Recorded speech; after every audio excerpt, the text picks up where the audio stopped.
republic for which it stands, one nation, under God, indivisible, with liberty and justice for all. Makes you want to sing the national anthem, doesn't it?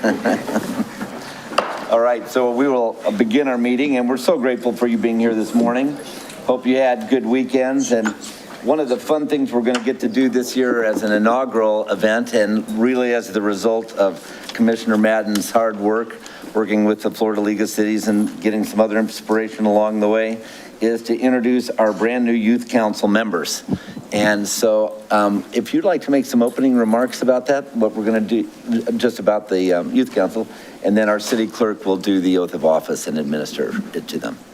Well, I just want to welcome this amazing group of 15 young students who are tomorrow's leaders into our meeting today, and it is going to be so exciting to be able to have them give their oath just like they would if they were running for local government.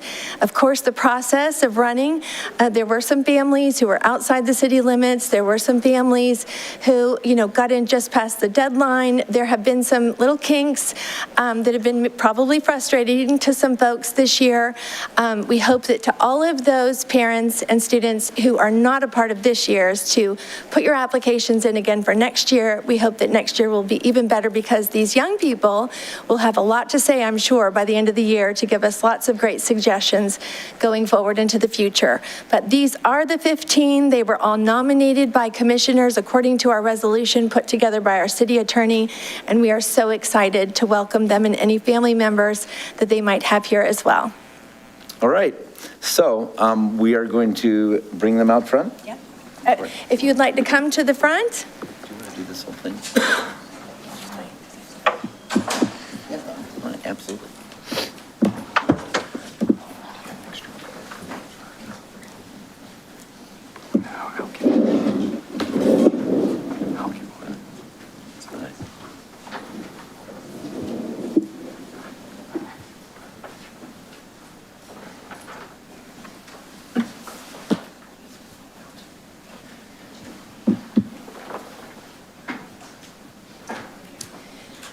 Okay, I'm going to first announce your name and hand you your oath that you've signed today, and then our clerk is going to read the oath and each of you will swear your oath. Does that sound good? So I have today Serenity Smith.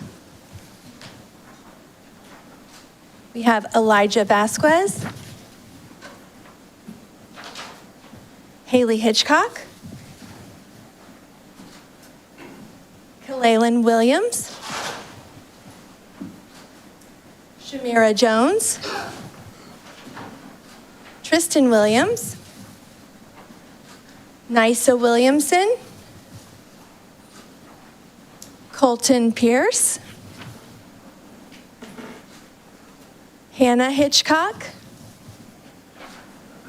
Emily Frankenberger, Ian Goins, Tamaria Murphy, Abigail Jennings, Sarai Roque, and Ben Madden. We'll have the clerk recite the oath. Okay, if you folks will raise your right hand. Remember, you respond in the end. Do you solemnly swear or affirm that you are a citizen of the United States and have your domicile within the city of Lakeland, Florida, and that you are a high school student and have all the qualifications as required in the resolution for the office upon which you are now about to enter? That you will support the Constitution of the United States and the Constitution of the State of Florida and the ordinances of the City of Lakeland, and that you will faithfully perform the duties of the office upon which you are now about to enter, so help you God. Congratulations. Hooray!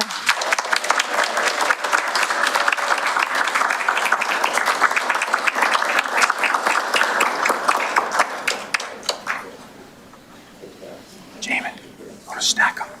And this is Mayor Mutz. For those of you, this might be the first time meeting him.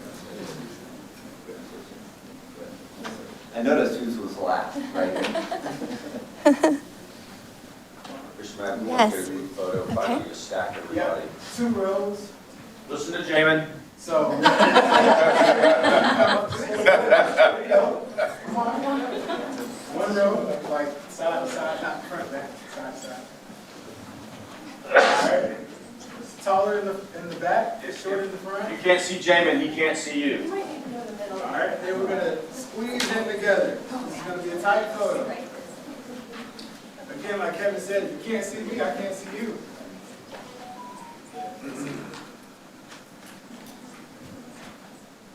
Actually, let's get in just a little tighter.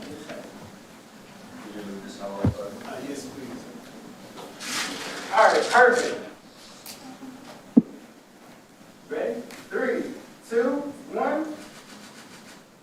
3, 2, 1. Great, thank you.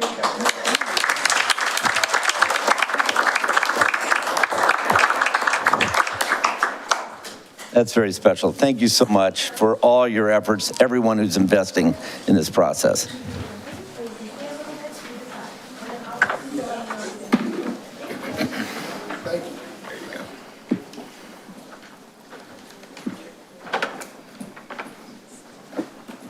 Before we begin our next set of presentations, what we want to do is have our city manager make an announcement that we'd like you to all hear. Thank you, Mr. Mayor and Commissioners, and good morning to the public and everyone that's in the audience. Our Communications Director, Kevin Cook, is going to work on bringing up some photos on the overhead. We want to make an exciting announcement today about our Kelly Branch Library that opens today at our Kelly Recreation Center. And so we're excited to make that announcement. You're going to see some photos in a moment. It's a very impressive space, and you know, we've recently had a lot of conversations about innovation. This is another example of just innovative way of thinking here at the City of Lakeland. If you think about it, how many branch libraries do you see at a recreational facility? And we don't know of any anywhere nearby. And so the opportunity to have these branch library services at a recreational center where people are going there for a multitude of reasons is just a good way to think. It's a good way to innovate, and we're very excited. And we do have staff here if the commission has any questions. But as you see now on the overhead, some photos of the Kelly Branch Library at the Kelly Recreational Center opening this morning.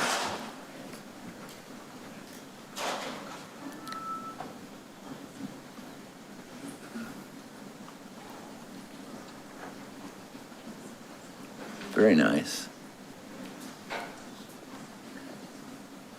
So I would just like to recognize staff for a wonderful, innovative idea that we now see come to fruition today. And then again, there's staff here if there are any questions. If there are none, then again, we're open for business there this morning. Awesome, because you know you can do a work out your body and then work out your mind event kind of thing. Commissioner McLeod. So on that note, Mayor, I was up at Kelly Rec this morning at the gym and noticed that the library had a sign that said we're open today, and people were in the building and getting set up, and it looks great, and it's I think a great addition to that recreation center, and so well done by staff, because I know over the last few months a lot of work and time and planning has gone into that, and so I encourage everyone to check it out, whether you go to the gym first and then the library or vice versa. It's a nice feature for our city. Commissioner Simmons. I'd like to echo what Commissioner McLeod said. I think it's great that we made such an innovative move with regard to that library. Also, what is the capacity? Our librarian, Lisa Lillyquist, is with us, and so we'll ask her to speak to that. And any other roundouts you might wish to make in your comments. Good morning, Lisa Lillyquist, City Librarian. The seating capacity is 14 inside that facility. There are some seats outside that people can go, but you can take the resources anywhere within Kelly Rec where there's seating available. Do you have computers? I know you normally have computers at other libraries. Well, this is a new concept. We have wireless access, so you can bring your devices and access the wireless within the facility, but we also have Chromebooks that if you don't have a device, you can check that out for use in the library as well. Thank you. Very nice. Commissioner Music. Excellent, Lisa. Can you tell all of us how the system works? Obviously, when you're looking at a main branch and some of the satellites that we have, how does it work as far as accessing books that might not be at that location? Well, you still have access to the entire collection throughout the county. It's not obviously physically in that room, but if you make a request, the item is shipped to that location for pickup, and then you can come and pick it up from either the lockers or inside the facility. The staff will have them available for you. Right, and Commissioner Madden. So we have a few youth council members here, and we actually went over the libraries at our retreat on Saturday and had our retreat at the Jackson Library. I had them watch the video that you are both in that features our libraries, and it sounds like we need an update because we have really been busy reimagining all of our libraries, having a coffee shop and a cultural center, and now to have a library in one of our recreational facilities. I think we should be nominated for some kind of an award for all this creativity. So anyway, just wanted our youth council students to see that, wow, you got to hear an update even from last Saturday of what we're doing creatively with our libraries. Thank you so much. Thank you. We appreciate it. And I appreciate all the staff that have helped get this project off the ground and the opening the doors this morning. So they're eagerly awaiting the public, and we hope to see you there soon. Thank you. Thank you very much, and thank you for making that announcement this morning, sir. Appreciate it. Thank you. That. Congratulations to our staff for a job well done and to the public for this very good investment. All right. That will bring us to our Lakeland Vision presentation. And this morning we have Laura Rodriguez, the Executive Director of Lakeland Vision, and board members Rick Maxey, Pat Steed, and Amy Wiggins here. And so however you want to parlay this for us, we are excited to hear. Thank you very much. I'm very excited to be here. I'm Pat Steed. I'm on the board of Lakeland Vision, and all of you are very familiar with Lakeland Vision. Hopefully many people in the audience are. You have a copy, of course, of our handy-dandy small vision document, we like to say, and we have other copies in the back if people that are here today would like to have one with you. I'm going to give you a very brief run-through of what now is actually 25 years of visioning in our community. Lakeland Vision was founded with 7 major partners in the city of Lakeland and Chamber of Commerce and other partners back in 1998, and it was really the goal to have a comprehensive action-oriented vision for the future of our community. And when we say our community, that's the greater Lakeland area, not just the city limits itself. And we've had 3 visioning efforts through the years where we have done major updates and brought together thousands of people from the community to work with us all together, beginning in 1998, in 2008, and then again in 2019. And we had the implementation of the current vision was launched with you in 2020. We invite everyone to go to our website, which is lakelandvision.org, and you'll find information not only on Lakeland Vision, but age-friendly Lakeland, which we're going to talk about some today. Through the years, what has changed? Well, some priorities were there at the very beginning, 25 years ago, and our community has spoken that those are still really important to them, but through the years, others have been added to it as concerns. But the important thing is that all those things have been brought together as we have dynamically grown and changed in this community, and with that, we all still strive towards the ultimate vision, which is currently Lakeland, a vibrant community of opportunities for a lifetime. So that's why we're always engaging the community and you and other partners. Today, we are going to give you a brief update on some of our recent activities. We're going to do a little focus on the coming year. We're going to tell you about our continuing and special engagements of the community and hopefully answer your questions. With me today from the Lakeland Vision Board, we have Carol Phillipson, who's our board chair. We also have Amy Wiggins, Rick Maxey, and of course, Laura Rodriguez, who's our executive director. So when we talk about age-friendly Lakeland, people say, what makes Lakeland age-friendly? Well, that particular term is based upon an evaluation of our community, looking at what's called 8 domains of livability. And those are the things that all communities who are designated as age-friendly evaluate and become part of their ongoing strategic planning and action. And those involve both our built environment and our social social environment, and how all those come together. And you can find more about that on the Age Friendly website, which is connected with Lakeland Vision as well. But we got started in becoming age-friendly, as I like to say, not that Lakeland hasn't always been, but in 2010, that became a concerted effort, very much led by the City of Lakeland and Lakeland Vision, to really form a leadership council and begin to engage the community on the topic. And through that, in 2014, we were able to achieve the Communities for a Lifetime designation, which was from the state of Florida. And from that, more extensive work was done, an application, a very extensive survey of the community, and a draft strategic action plan, resulting in 2017 of having AARP Florida designate the city of Lakeland as age-friendly. There are age-friendly communities all across the country, and that's a very prestigious definition and something that the city and the community have worked hard on. For the last 5 years, we have worked together in terms of the leadership of Age-Friendly Lakeland staff and also other volunteers to really take on local initiatives that helped relate to those livability measures. And with that, we had something this year of really note we wanted to share with you. That's in 2023, our Senior Center Survey. Some of you maybe took that survey, we hope so.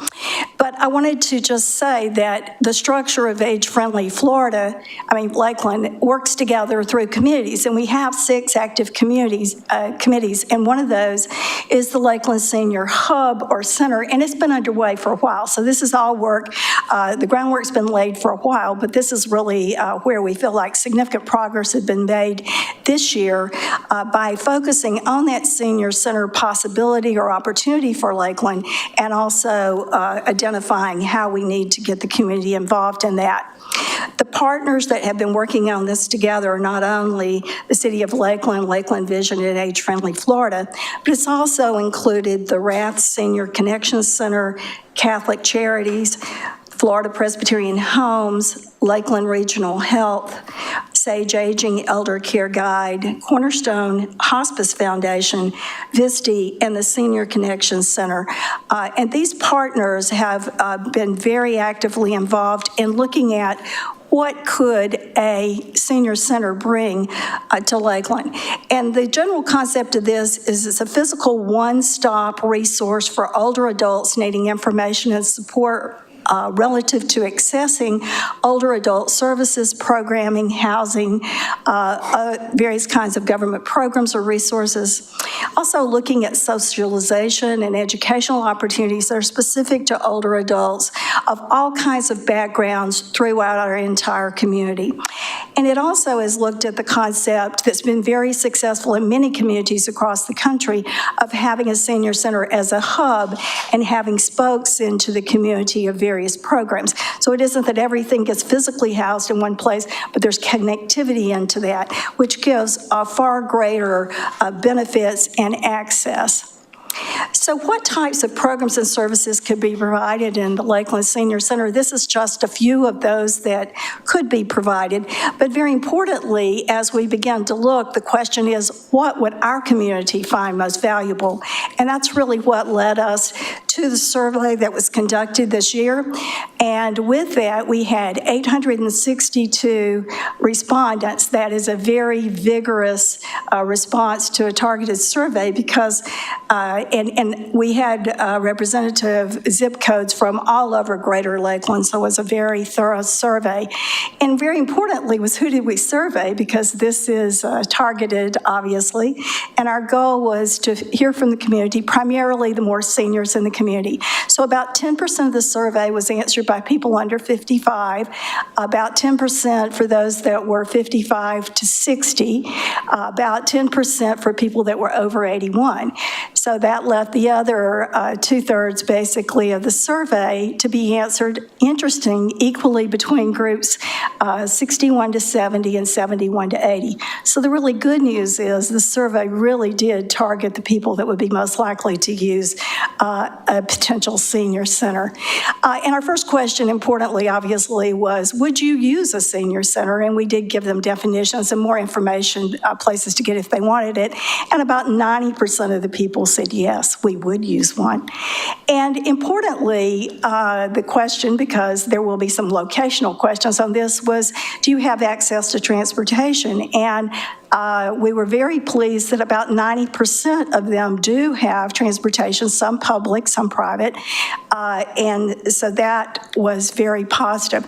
Then one of the key questions is, how far would you travel to get to a senior center? And we found that the sweet spot definitely was for areas that were under, a location that was under 9 miles from their house, and obviously the closer it is to your house, the more likely you are to be interested in taking more advantage of those programs, and 10 miles or greater, much less likely. So we gave them about 18 factors for them to rate their interest in, and they could rate it from 1 to 5, and looking at, and those were used as word descriptions as well.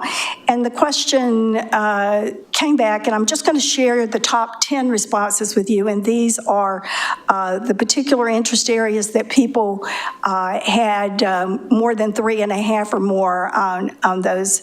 And those included educational programs, fitness, exercise, entertainment, healthcare, hobbies, library, arts and crafts, computer lab, volunteer opportunities, and thrift shop. So there was a very vigorous interest in all things, but particularly those 10. So now that we have done the work, the question becomes, what do we take with that? So 2 things came out of this survey. Number one, it gave us what we're going to need to guide us as the partners work together based with this information on exploring the opportunities of forming a 501c3, looking at the potential for a public-private partnership, researching suitable sites, and seeking funding opportunities for capital and operations. So that effort is going to be underway in the coming year. You already have heard about it. You'll continue to hear you are a key partner in that. But the other thing that's really important that came out of this is, in order to keep our age-friendly designation, the community has to commit to do a rigorous survey of its community periodically, and we're happy to say this was able to satisfy both of these requirements. So it was a great engagement and effective use of time and resources for all of us, including the volunteers in the community. So with that, I would like to introduce Amy Wiggins, who's going to tell you about both something that's been ongoing and a focus forward, and we will have an opportunity to answer questions after all our presentations. Thank you so much. Thank you. Excellent. I need the clicker, which I'm no good at, so will you click for me? Fantastic. Well, so for the record, Amy Wiggins with the Lakeland Chamber of Commerce and also board member for Lakeland Vision. I'm here to share with you a little bit about what's happened on the education front. So you all know that education has been a primary focus of Lakeland Vision since its inception 25 years ago, which is hard to believe. And naturally, the chamber has also been engaged in those conversations over the years. And so, you know, last year early when I came back to the chamber, one of the things that folks asked of me was, when are we going to start an education committee again? And I said, you know, we can do that, but we can also partner to make a bigger impact, because Commissioner McCarley had been leading efforts with Lakeland Vision to make real waves on accomplishing those partnerships and really building up some better connectivity through our entire community and the education system. So it made really good sense for the Chamber and Lakeland Vision to better partner on the Education Committee. So we're fortunate that Sally Stone and Leon Battle are co-chairs of that committee. Melanie Ryder with Lakeland Leads and Kylea Carswell with the Polk County School District helped to chair a couple of our subcommittees there as well. So one of the aspects that Lakeland Vision brings, as you saw, is their ability to connect with the community. 862 responses for a survey is incredible. And so Lakeland Vision's focus in our education partnership is really that community awareness side. And what the chamber brings to it is that connectivity back to the Florida Prosperity Project and the accountability for making sure that our students and our parents are able to be workforce ready. So childcare and education really interweaves itself, not just in our graduation rates, but in parents' ability to get to work and in our kids' ability to see themselves in new careers. So we're really excited to be a partner with all of that.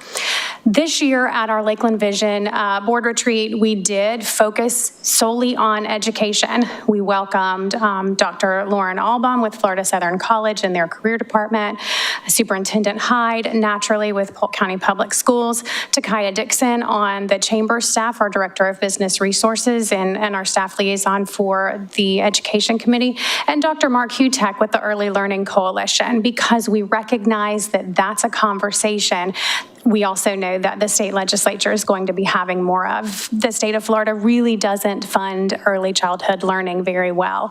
We want to continue to improve that, and the federal government doesn't either. It's not just the state of Florida. We've got a long way to go in funding our early learners and making sure that they have the best start possible. So from an education committee standpoint, the group really got together and decided that their efforts want to resource, engage, and celebrate all of Polk County's educational institutions. Our vision document says that we will have educational and training opportunities for learners of all ages, making sure that we are incorporating those early learners and our seniors through our partnerships with folks like the Rath Senior Connection Center. So we wanted to make sure that we could talk about how we were engaging all of those things. Our strategies include both identifying our current successes and our gaps, making sure that our educators and our business owners could talk in the same language. And so one of the outcomes that you'll see, and I think Laura handed these to you, this is our first real tangible project. We were able to produce a Partners in Education School and Community Toolkit with the support of the district and our business engagement subcommittee that is chaired by Melody Ryder. And the goal of this document is really to help our principals speak the language of business and our businesses speak the language of principals. Because we're so fortunate to have the community liaisons here in Lakeland, one for North Lakeland and one for South Lakeland, we're better able to bridge those connections. But so much of what we found was that sometimes principals didn't know what businesses could offer, and sometimes businesses didn't know what principals needed. And if you ask our superintendent, he's looking for mentors, he's looking for engagement, he's looking for people to come into schools and share their knowledge and be cheerleaders for kids whose parents are at work or whatever it might be. That's really the greatest need that we have in our school system. And so this toolkit really helps to connect those dots for everybody. With support of the district here in Lakeland, we have we've changed it a couple of times because we're looking at which schools really need that support for their letter grades.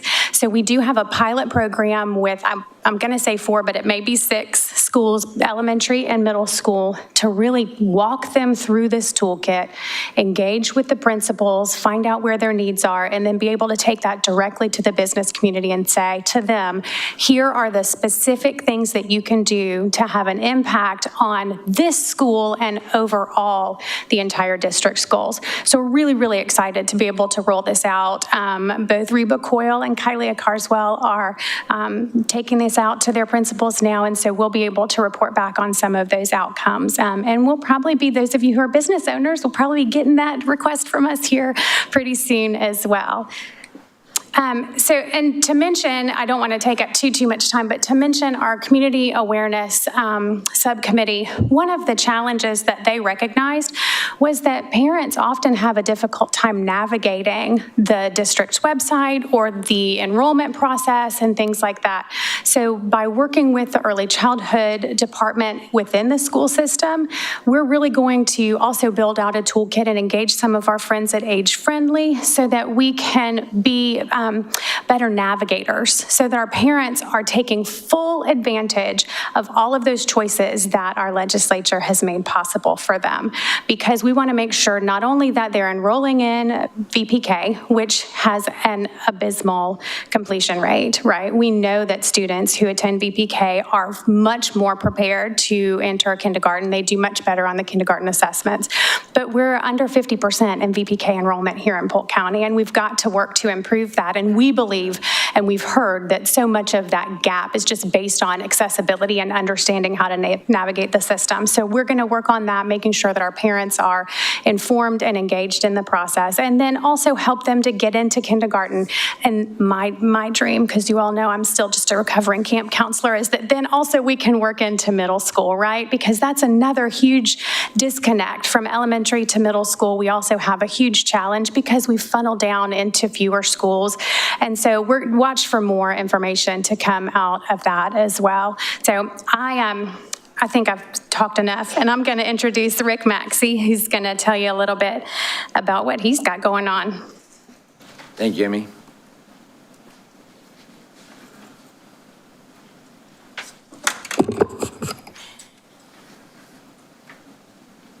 Good morning, Mr. Mayor, Commissioners. Thank you for a couple of minutes to bring you up to speed on something we're very happy about, and that is implementation of a program within our Community Unity Committee and the sub-work group of law enforcement. So we are here to announce to you today that we're starting a program in conjunction with our local law enforcement agencies called Bike Buddies. And Bike Buddies is a program designed to bring our communities and our local law enforcement agencies closer together. The idea is that police officers from the Sheriff's Office, Lakeland PD, and Florida Poly Police Department will partner with a kid to refurbish a bike. And the kid gets to keep the bike, or they can bring their own bike and we'll help them repair it. That's just the hook. The real purpose of this is to create closer relationships between children in at-risk communities with our local law enforcement. And a second goal that we have is to get parents engaged in that process. And we believe that having kids and parents working closely with law enforcement officers, we improve relationships, and improved relationships lead to better collaboration between the community and law enforcement. Now, I want to introduce our partners, and I want to say, too, that when we went to them with this idea, there was no hesitation on the part of any of them, so we're really grateful. We have from the Polk County Sheriff's Office, Captain Ryan Shea. Hi, Captain Shea. Lieutenant Mike Rushing. Hello, Lieutenant. And Sergeant Corey Hover. Hello, Sergeant. And we have from the Lakeland Police Department, Assistant Chief Marvin Tarver. Hello, Assistant. And Sergeant Nick Rex, who's also Director of Police Athletic League. And then Florida Polytechnic University is represented by Sergeant Tommy Jackson. Hello, so again, nobody hesitated when we went to them with this idea, and we're really excited. So, and especially Mr. Ted Hogan. Ted Hogan started and runs the Pedal Power Bicycle Ministry at Florida Presbyterian Church. And Ted's kind of foundational to this effort. He has the expertise, the tools, and some of the bikes that we'll be using. Thank you, Ted. Thanks for that model. Yeah.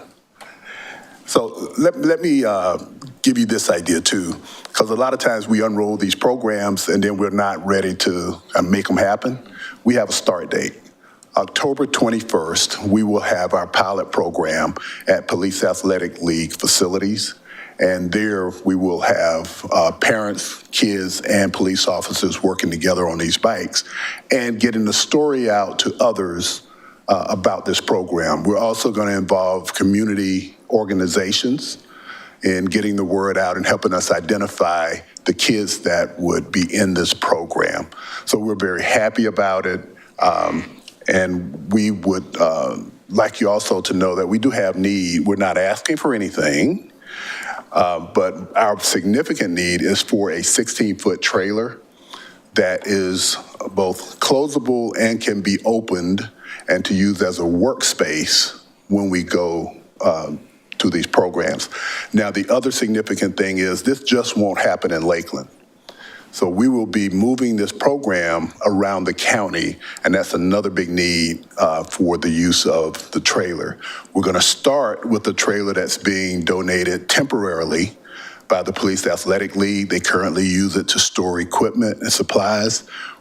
They graciously consented to take those things out for now so that we can get started on October 21st. And hopefully in short order, we'll be able to find a trailer that's permanently attached to this program. And so with that, I'd be happy to answer any questions. Commissioner Music, you have a question? I mean, I have a question for the whole thing, not necessarily All right, for Mr. okay. Maxey specifically. We'll wait till the end. All right. Thank you. Appreciate that work.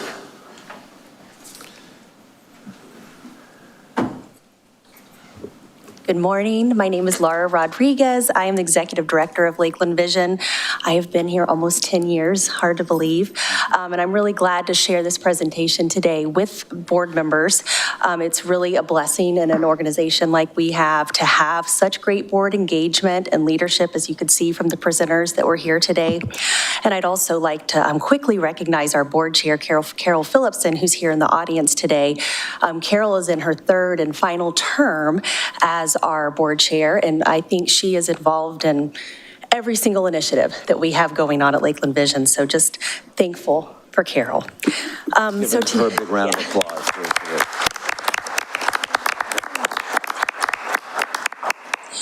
So I will be concluding our presentation today with our lost the clicker.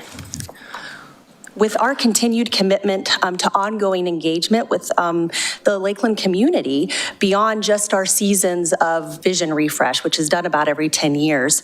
We've made a concerted effort to continue the opportunities for community engagement through a number of initiatives that I'm going to run through quickly now. So the first are our community forums. This is something that is a continued partnership with Lakeland Now. What you see on the screen here was our spring forum on race and equity. We were grateful to have Mayor Mutt serve on that panel. All of our forums so far have had really strong community participation, a lot of attendees. And the second half of the forums are focused on small groups, which allows these participants to then get with a Lakeland Vision board member where we have discussions directly related to the topic.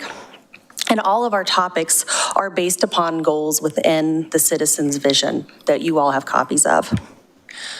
Our most recent, the Fall Forum, just happened about a week and a half ago. It was our K-12 Education Forum that was held at the Florida Children's Museum. We had a great panel featuring our Polk County Public Schools, superintendents, school board members, and educators. As you can see from these photos, especially the one at the bottom, we ended this evening as well with small groups for folks to share feedback with us, in which we would then record that feedback and we review it. This in turn allows us to kind of get a gauge on what the community thinks about the topics at hand. And this helps us in the work that we're doing. And we're actually already in discussions for our spring forum, which will be on healthcare, FYI. Our next engagement opportunity with the community is through the Listen Lakeland show.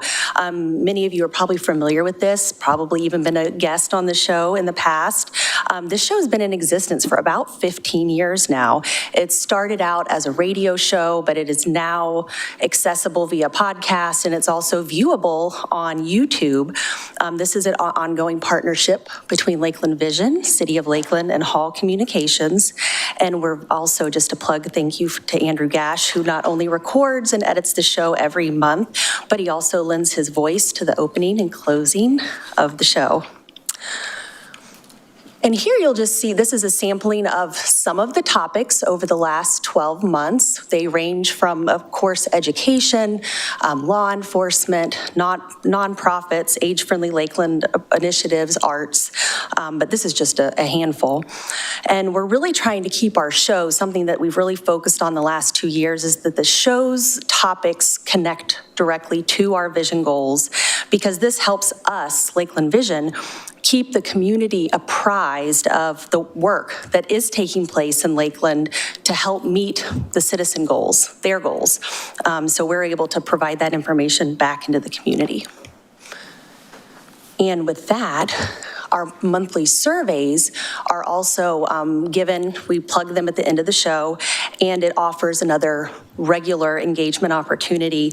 The surveys are based upon the topic that is featured in our Listen Lakeland show every month. And these surveys are about 4 to 6 questions. They make for very quick participation, yet it provides us valuable feedback in the work that we're doing. And I couldn't end today without a big thank you to our vision partners. Big thank you to City of Lakeland. Your long-term support of Lakeland Vision has been consistent since our inception back in 1998. And also a big thank you to all the other organizations who make our work in this community possible year after year. So connect with us. The best place to follow us is on our social media pages and our website.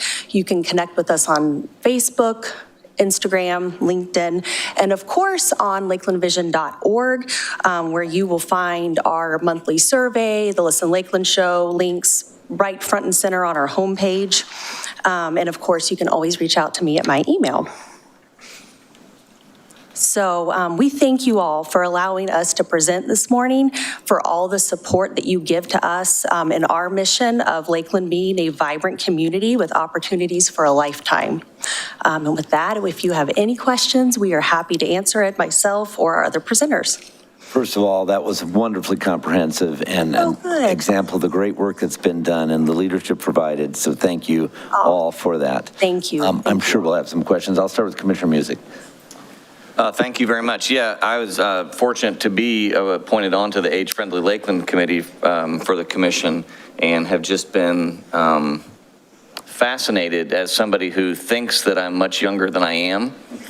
And when you start looking and we start researching the senior centers, really communities that have senior centers are just the communities that we want to be. That we aspire to be. So the group that's on that committee, and again, we'd already talked about Carol being on everything that I see here, but it's just been so, such a joy to be in that group and what they do. And then I was thinking, as Mr. Maxey was speaking, that, my dad rode his bike. He was an educator and rode his bike to school every day for 50 years.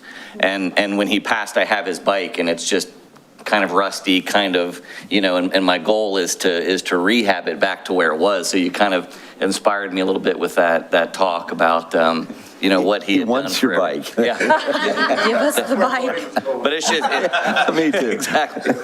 So, but thank you for that time. That was, it was very nice. So thank you. Well, I think that's very true and interesting. Your survey in that regard showed the 60s to 70s and 70s to 80s as almost equivalent, which is this whole mindset that I'm going to have my 70th birthday in November. And I remember being on Visty's board talking about age friendly, and where we started to kick in 70-year-old people, and this is a long time ago, and thinking, boy, those people, those are old people. And then when you're all of a sudden you realize you get there. And it happens quickly. And so we don't have all the time that we think about for planning those things. And that's why our senior-aged citizens feel the last chapters of life and want to engage so much, because they want to make certain that they are remaining as thriving and stimulating as possible. Absolutely. And seniors today, I tell you what, they've got some energy. They have a lot to give back to this community. Listen, so 70's the new 30. All right, Commissioner Madden. Thank you. It is so exciting to have you come and to be able to give these updates. And it was interesting, the mayor looked over at me and said, I was there 25 years ago, at the inception of this process. And I know some of you, when you're sitting on boards and committees, you think, oh, nothing's happening, things take so long. But when I look back, I was on Lakeland Vision just maybe 5 or 6 years ago. And to think that one of the big things that we were struggling with is how to connect, businesses to schools, and that there's businesses who want to help schools and schools who need help, and there's just no conduit, there's no bridge to making it happen. And Lakeland Vision saying, we want to be the bridge and we want to be the connector of the spokes, and to have Amy get up from the business community to be working with Reba Coyle and her counterpart and with, Lakeland Leads. I see that snowball momentum is now going, and that we do have a toolkit that we can connect businesses. So I just, it is encouraging because, you can, when you're in the middle of it, you're working on a problem or a challenge, it's sometimes overwhelming, or you think there's no answers or there's no money. But when you look back, and you see that those folks just keep going, and then there's new people that come onto these boards that bring different insights and ideas, like the bikes now is a cool idea. I mean, it's a big goal of ours to be pedestrian and bike friendly in Lakeland. What a better way than to get our youth excited about riding bikes and, having that participation with law enforcement. So I'm excited about the PAL doing that. And I want to make sure I get that October 21st on my calendar if I can. So just so many great updates today. Thank you for all of the hard work, Carol, for your leadership for the last 3 years, and everyone on the board. It does our hearts good to hear that all of this is happening and so much progress has been made. Thank you for that. And Commissioner Madden, you were also a great lead in our education discussions about 5 or 6 years ago. So thank you for setting the stage for that. And it is exciting. I'm sitting here trying not to burst in excitement, because after being here for almost 10 years, it does take time and it does take a lot of collaboration. So when you start seeing these programs and initiatives, getting community support and seeing the good they're going to make, into our community, it's exciting. And I'm just grateful because it takes a fabulous board to make it happen, and we have it at Lakeland Vision. So, and thank you, Commissioner Music, for being an awesome leader and age friendly. You were just a bonus. We were so happy to have you. Come on. Well, it's deliberate patience and participation like that makes a difference. Commissioner McLeod. Thank you, Mayor. Thank you for this presentation, and I echo what has been said already. It's encouraging to see how you are harnessing the different areas of expertise in our city and in our county to make an impact in these different communities. And I know that takes a tremendous amount of time and thought, and probably going back to the starting board to rethink ideas. And so we appreciate you coming and presenting all of this and where these initiatives are today. I love the Bike Buddies, Kids and Cops concept. It's encouraging to see all of our different law enforcement agencies from the county coming together in this initiative, and just to think what this could be and how many young people's lives this could transform. Absolutely. So it's exciting, and look forward to seeing what happens with that in the coming months and years. Sure. Rick, I know you said there is no ask today, but you all are here, and so I am curious, what can we do? What would you say as a city, as a commission, that we can do to support these efforts as best as possible?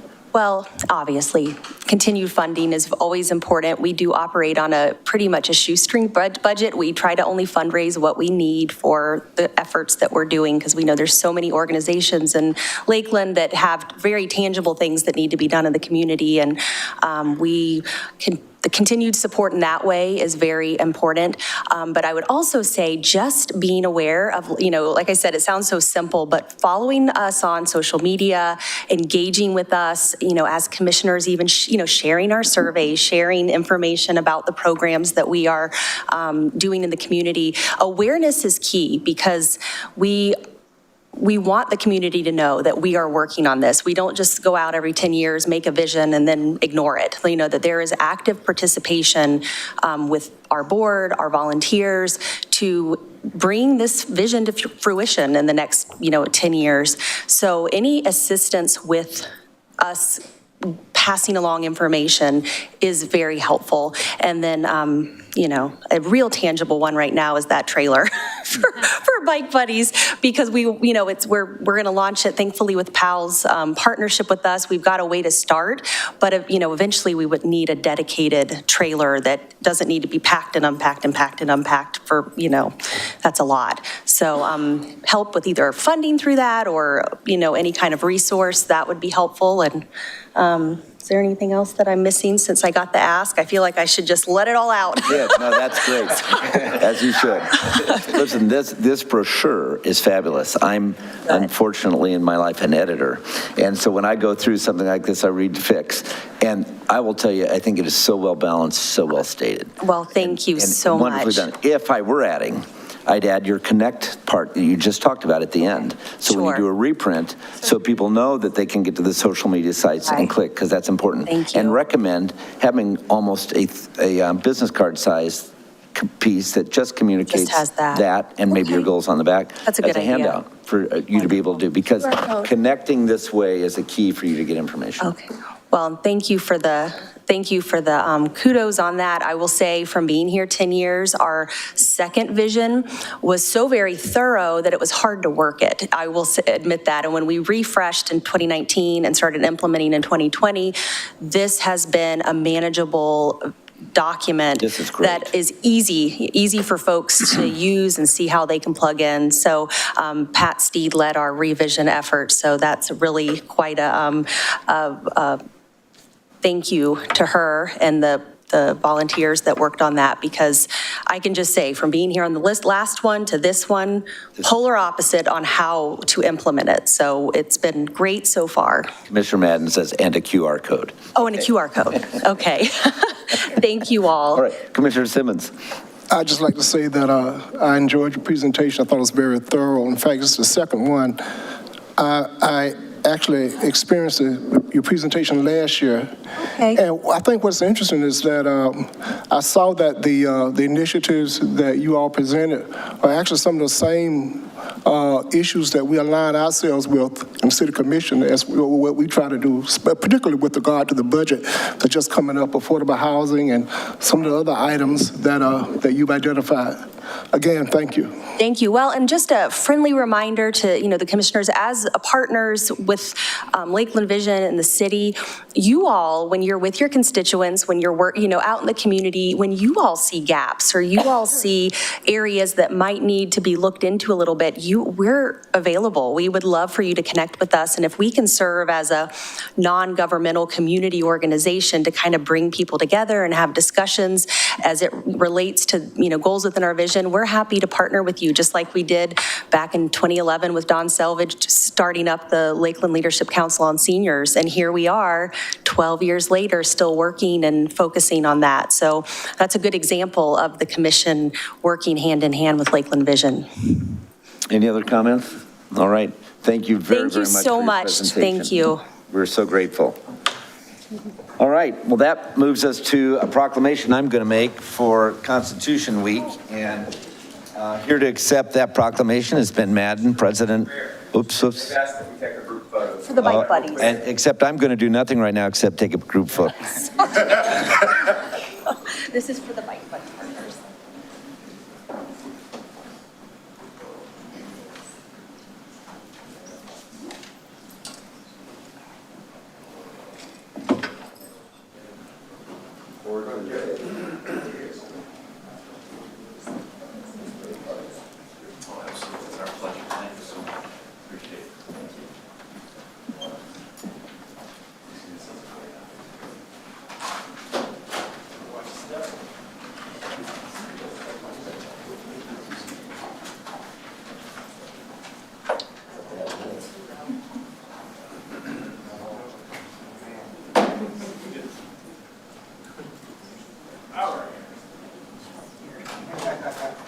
Are you ready?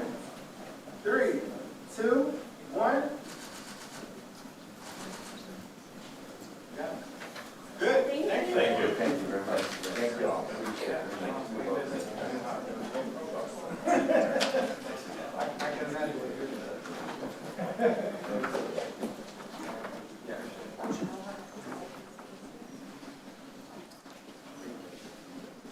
Round 2 on Constitution Week. Yes, except Yes, one more thing. I'm so sorry. It's my pleasure. Pardon me, but we'd also like to announce that for anyone wanting to make donations to Lakeland Vision, particularly the Bike Buddies program, you can do that through lakelandvision.org, and we'd be very grateful for that.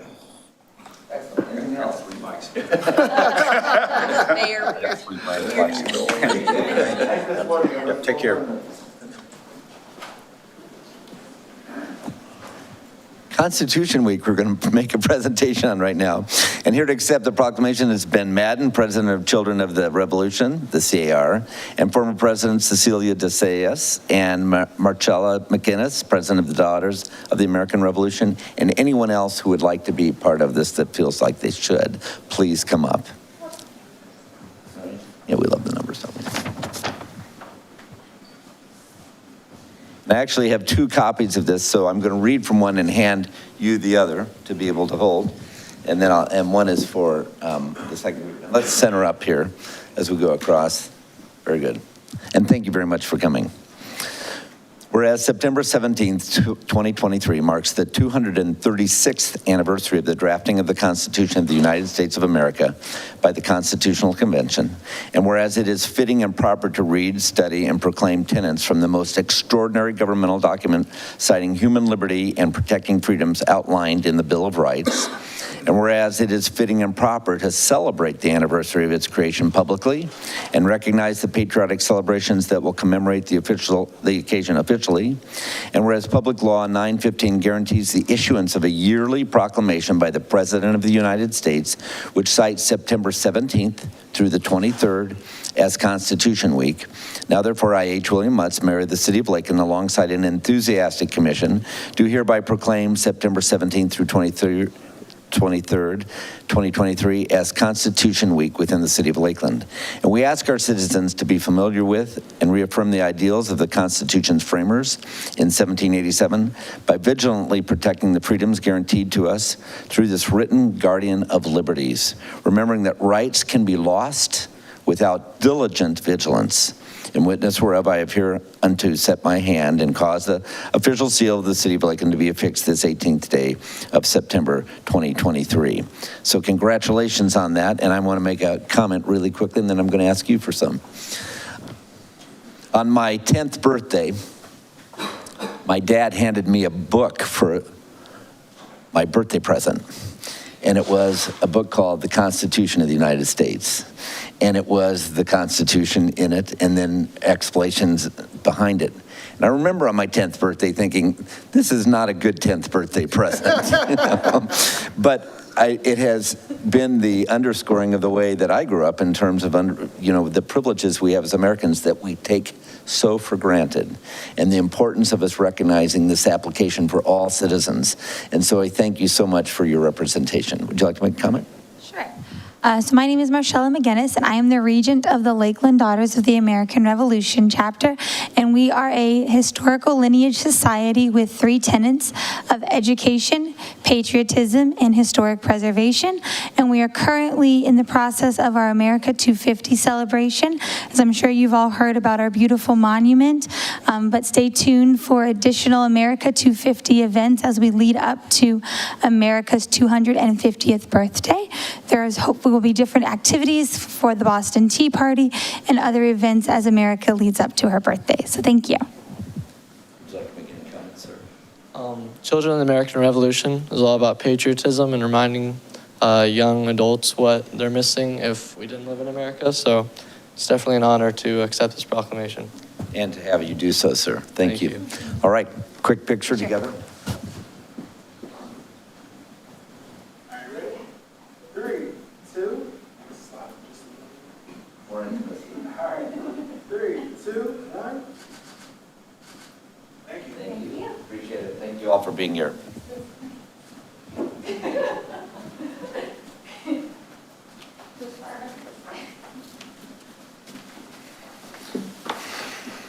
It's fitting too that our missing commissioner to your right of me is in Washington, D.C. With youth exposing them to D.C. this week. So that is a wonderful benefit that we get when we have Commissioner McCarley making that investment, which she's done through the Randy Roberts Foundation now for how many years, probably? I wish I knew. Does anyone know how long it's At been? least a dozen, I'm going to say. Yeah, probably more than that. All right. Well, that brings us into committee reports and related items, and so we will begin with the Municipal Board's committee report by its chairman, Commissioner Madden. Thank you, Mayor. The Municipal Boards Committee meeting started at 8:20 a.m. on Friday. The purpose of the meeting was to receive and act upon the following recommendations. For the Affordable Housing Advisory Committee, there was a recommendation from Housing Programs Manager Mike Smith to appoint Dorcas Crumbly as a resident within City of Lakeland to a 3-year term beginning September 18th, 2023 and ending September 17th, 2026. Also to appoint Chantel Rubes as an employer within the jurisdiction to a 3-year term beginning September 18th, 2023 and ending September 17th, 2026. And also to appoint Stephanie Von Pulaski Bush as a regular member to a 3-year term beginning September 18th, 2023 and ending September 17th, 2023. Mayor Bill Mutz moved to approve the appointments. Commissioner Madden seconded, and the motion carried unanimously. On the CRA Advisory Board, there was a recommendation from CRA Manager Valerie Farrell to appoint Lynn Simpkins as a Midtown member to a 3-year term beginning September 18th, 2023 and ending October 16th, 2026. Mayor Bill Mutz moved to approve the appointment. Commissioner Madden seconded, and the motion carried unanimously. On the General Employees Pension Board, there was a recommendation from Retirement Services Director Sherry Watson to reappoint Jeffrey Stearns to a 5th 3-year term beginning January 1, 2024 and ending December 31st, 2026. Mayor Bill Mutz moved to approve the appointment. Commissioner Madden seconded, and the motion carried unanimously. For the Historic Preservation Board, there is a recommendation from Senior Planner Emily Foster to appoint Robin Kirk to a 3-year term beginning September 18th, 2023 and ending September 17th, 2026. Ms. Kirk will be eligible to serve a second 3-year term. Also to reappoint Christopher Olson to a second 3-year term beginning November 7th, 2023 and ending November 6th, 2026. Mayor Bill Mutz moved to approve the appointments. Commissioner Madden seconded, and the motion carried unanimously. On the Public Improvement Endowment Fund, there was a recommendation from Mayor Bill Mutz to appoint Paul Hatfield to fulfill the unexpired term of David Applin, ending December 31st, 2023. Mr. Hatfield will then be appointed to fulfill his first 3-year term, beginning January 1, 2024, and ending December 31st, 2026. Mayor Bill Mutz moved to approve the appointment. Commissioner Madden seconded, and the motion carried unanimously. For information only, the Civil Service Board elected Dave Ramsey as the 7th board member. This position is elected by the 3 members elected by employees and the 3 members appointed by the City Commission. The Lakeland Downtown Development Authority, Landon Wesley Beck and Fred Eric Belvin have been elected without opposition to serve on the LDDA board. They both shall serve a 3-year term commencing January 1, 2024 and ending December 31st, 2026. The committee adjourned at 8:25 a.m. Is there a motion to approve that? Motion to approve? Second. And a second, and discussion by commissioners? Any discussion or questions by members of the audience? Seeing none, this is a voice vote. All those in favor signify by saying aye. Aye. Opposed, same. Unanimously passes. That then brings us to the approval of consent agenda, which includes the minutes of meetings noted, as well as item 5A and item 7A and item 8C3. Is there a motion to approve? Motion to approve. Second. Motion to approve in a second. Any questions or changes by any members of the commission? Any by any members of the audience? Seeing none, all those in favor signify by saying aye. Aye. Opposed, same. Unanimously passes. We then move to item 3, public hearings, and we go to B2 because B1 was stricken from the original agenda. Thank you, Mr. Mayor. We have a couple of resolutions for consideration this morning. The first is proposed resolution number 23-050, a resolution relating to public utility easements, making findings, vacating a portion of the existing public utility easement located at 1894 Alta Vista Circle, providing for severability, providing an effective date. Motion to approve? Move for approval? Second. And a second. Okay, discussion by commissioners. Seeing none, are there any discussion or questions by any members of the audience? Seeing none, this is a roll call vote. So Commissioner Simmons. Aye. Aye. Aye. Aye. Aye. Thank you. So unanimously passes. Next is, item 3 is proposed resolution number 23-051, a resolution of the City Commission of the City of Lakeland, Florida, adopting amended and restated written policies and procedures to monitor the requirements of Section 148 of the Internal Revenue Code and to ensure that all non-qualified bonds of the City of Lakeland, Florida are remediated according to requirements under the Internal Revenue Code and regulations, providing other details with respect thereto, providing an effective date. Move for approval. Second. Motion approved in a second, and this is an alignment motion, really, for compliance purposes. Any other questions on parts of the commissioner? Commissioner Music. Yeah, so this is just cleaning up some things that, like we've seen before, where we're, like you said, we're aligning things back that just to. That's correct, just to ensure that any bonds that we issue remain tax exempt. Okay. Thank you. Any questions or comments by any members of the audience? Seeing none, this is also a roll call vote. So Commissioner McLeod. Aye. Aye. Go ahead, Mike. Oh, aye. Aye. And I go last. Okay, sorry. I just have to You threw me off on the last one, I have to so, remember that. yeah. I totally threw you off. It's my fault.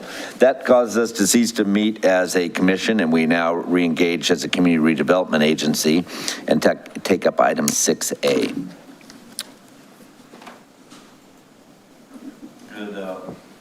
Good morning again, Mr. Mayor and Commissioners. Item 6A is normally presented by the CRA, but I'm going to present this item, and then we have some follow-up discussion after the presentation. This is regarding renewal of insurance for the Lakeland Community Redevelopment Agency, or CRA, for property, general and professional liability, and cyber liability insurances.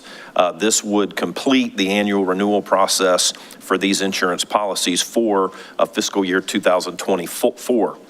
Florida Municipal Insurance Trust has been the insurance carrier since 2019. Property coverage covers property with structures on it. General liability covers all CRA-owned property locations, and cyber liability is required coverage for general liability policy holders. Florida property insurance rates have dramatically increased in 2023, while capacity has become very scarce. The proposed fiscal year 2024 coverage premiums compared to 2022 are as followed. For property insurance, which is where we have experienced the largest increase in the quote, in fiscal year 23, the premium was $31,569. Proposed for fiscal year 24, the premium would be $52,564. In the general and professional liability, there's just a slight decrease from $5,596 to $5,553. In cyber liability, just a slight increase from $535 to $562. And so rather than make a recommendation at this time, on Friday at Agenda Study, there was a request by the commission for us to look at other policy options. And so I'm going to ask Joyce Diaz, our Director of Risk and Purchasing, to present that. And then after that, Valerie Farrell, the manager of the CRA, has some other information for the commission to be aware of related to how our contracts with many of our tenants in the CRA work and how there could be an effect here. And so with that, I would yield to Joyce. Excellent. Good morning. Good morning. Joyce Dias, Risk and Purchasing Director. On Friday, when we talked about this topic, you asked what the difference would be between the 5% wind deductible and the 7.5% wind deductible on the premium. So on this spreadsheet on your screen is what we call a schedule of values, and these are the CRA properties listed out by address, acreage in the next column, building use, and then the building limit, which would be that replacement value that we have on the property coverage. Can we make that screen larger, Kevin?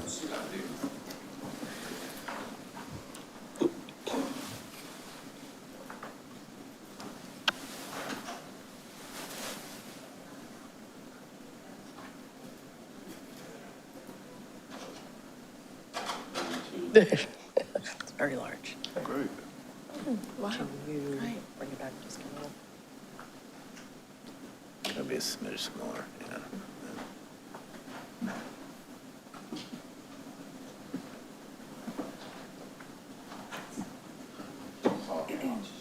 Columns.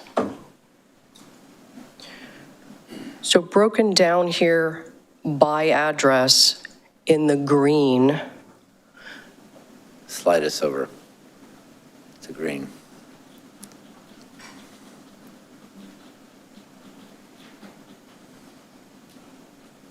There we go.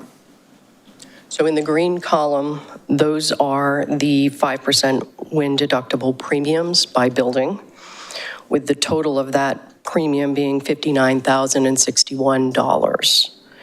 In the in the pink column, those are the 7.5% wind deductible premiums broken down by building, with the total being $52,564. So your difference between the 5% and the 7.5% wind deductible is $6,497. Got it?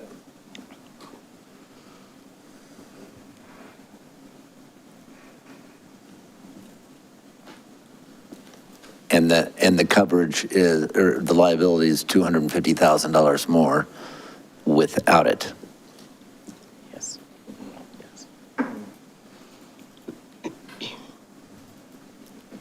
So the next step is, you're pausing for us to ask any questions? Yes, I am. I think, good. That's good to That see. clarifies that question that you had on Friday. Yes. And so we'd be interested in Valerie's recommendation. And so, Mr. Mayor, Valerie's going to speak to how this impacts some of our existing contracts, I believe, with tenants. But what would need to happen here is, I'll make staff's recommendation, which is going to be the same as it was on Friday. But if the commission has an interest in this other option, then that could certainly happen at the time that you make a motion. Okay. Let's listen to Valerie and then we'll make a motion. Curious. Okay, right. Good morning, Valerie Farrell, CRA Manager, Community and Economic Development Department. And yes, there are a lot of indications here. There was some discussion on Friday as far as how these fees are passed on to tenants, and each contract with our tenant provides terms as to what fees are charged. There's base rent, there's insurance, property taxes, facilities, management fees, and each of these fees are based on location, and some of these locations are shared, and some of these are not. They're individually occupied by single tenant, so that's something to keep in mind. That's why I made that comment at Friday's agenda study, is these fees, even though we may see a savings by going to the lower wind deductible, there is a increase, obviously, in either scenario to the tenant, because these are passed through to tenants. So even though we may see a savings as far as a wind deductible, the CRA is a separate fund. This is in Midtown CRA. We can certainly accommodate that wind deductible, and it would be a middle ground to ensure that we're not seeing as much of an increase passed through to our tenants. So in each scenario, our tenants have obligations in their leases, and we have obligations to provide a building, and they have obligations to pay for those certain fees. So I just wanted to make sure that was something that is considered at this point as you're looking at these rates, even though we're all seeing increases in our insurance and property taxes and many other things. We're trying to find a common ground that is least impactful to each tenant. Right, so in the scenario that we're looking at, we have a $6,500 difference, or $6,497 difference. That is the increment above the 5. So if we let the tenants participate in the 5 that they probably would have expected, or I'm sorry, in the 7.5%, excuse me, we pick up the piece between reducing it to 5%, and that $6,500, could the CRA absorb? That would have an impact. If we decide to encumber those funds and not pass them through to tenants, I think that would set a precedent. And I think we need to be cognizant of what that impact looks like. Right, so if we made the motion without a precedent, So I guess really my question is, do you think that split of the 6,500 is too onerous to be absorbed by the CRA tenants?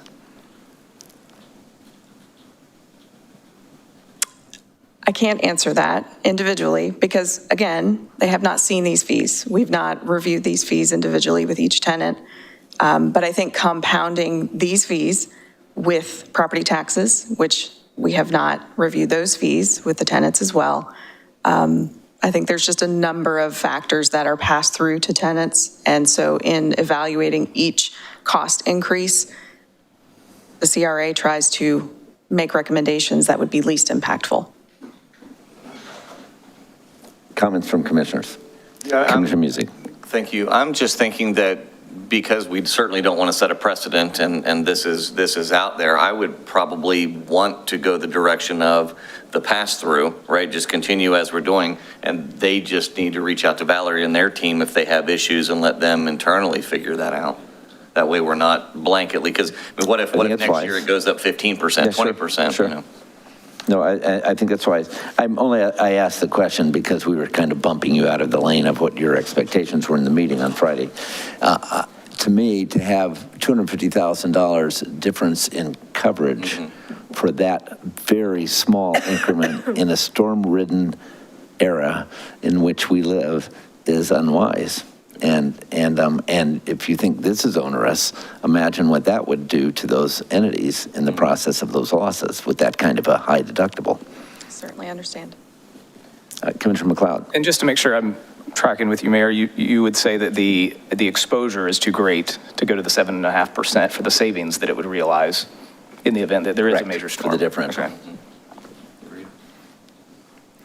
So you would like a motion that makes a recommendation to make the exposure 5% instead of 7.5% as proposed. Period. And that gets passed on to our tenants. Yes. Okay. Is there a motion to such? Well, and I think I think what the city manager said is that she was sticking to the original motion and that it's coming from us that we want to protect the asset more than it's protected currently. So it's not Valerie as manager of the CRA doing this. The commission. The city commission doing this. So I'm in favor of securing our asset. And the city commission is the CRA right now. Right. We are the CRA. Mm-hmm. So she goes back, and it's not that she's proposed this. Right. We're amending her proposal. But I do want to reemphasize that I am curious, since we don't go to the CRA meetings and everything, how all of, it's kind of like we had expenses with the fertilizer, and the $10 a player didn't sound like much, but we didn't realize that some coaches are already paying things, so then it was a big $800 surprise that they didn't have. And we're past our fundraising. So we don't, like to Valerie's point, we don't know how all of this is going to calculate with increased property taxes, with increased insurance. So it sounds, if I'm going to be for covering our building and making sure our asset is secure, I want it with a caveat that we'll hear back from you if this is collectively putting our tenants at risk, like, putting them too close to the cliff. I know they've been through COVID, hanging on, they're just back being able to, host things in, Yard on Mass and the Crystal's World of Dance Studio. It's so soon after COVID of being closed down and everything. I know that all of them have been trying to get their revenue up and to stay in their spaces. So if this is like, what the heck, my property taxes, my electric and my, now it's the insurance. I know we're all experiencing that, but I still don't want to be numb to the fact that as we protect our asset today at this vote, I'm not also very cognizant of what, pinch points those tenants might be feeling, and I would like to have that communicated back to us. And recognize there's no one going to be hit more than $1,500 in this spread. Mm-hmm. So that's what we're really talking about. On this one. This year. Well, and for this increment, we're only talking about the column 11 is the vulnerability to the CRA member. And Well, it's not just 1,500. The 1,500 is the savings just to go from 5 to 7.5. If we leave it as it is. But it's already, property insurance is already up like 81%. I understand. So it's, now this makes it up 90% or whatever, right? Am I thinking this right? When we saw all of our insurance and it put the property insurance was the 81% increase, right? When we looked at the chart. So this isn't just like we're deciding on this little column of a difference between 5 and 7 for them. It's already a big increase for them. Right. And then this is a bigger increase. Understand. So I'm just, I'm just wanting to be cognizant of that. Like, this is all going to come as a lot more than just the savings here between the 5 and 7. Mr. Mayor, if I may add a few points of clarification. Our premium, CRA property insurance premium increase is about 40%. I think the 81% was maybe on the citywide property insurance. Well, that's helpful. But to add a few points to just the comments, there's already a significant reduced base rent provided for each tenant. It is well below market rate. So that already provides a lot of insulation from market conditions. So these pass-through fees are the reality or the basic market rate impacts that they are feeling. So they don't feel the basic market rate fluctuation that they would have if they were in a commercial property space not owned by the CRA. So I would like to share that. That's helpful. That is something they do not feel those impacts, as other commercial tenants are feeling significant increases in market rate base rent.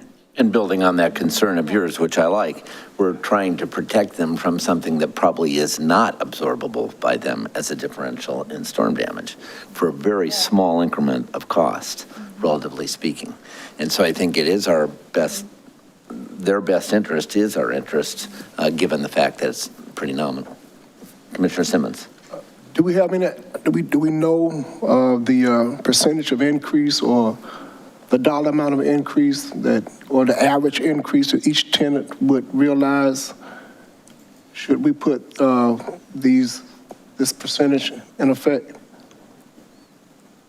I think that 40% you're saying by tenant? 40% overall is the premium increase, but it depends on the location and the values. It just depends on the tenant. I think if I were to run the numbers and also which deductible we end up choosing today, then I could run that number to provide back to you. Also, follow-up question. I noticed that your, from last year to this year, the value of the CRA property increased by over $1 million. What's the reason for that?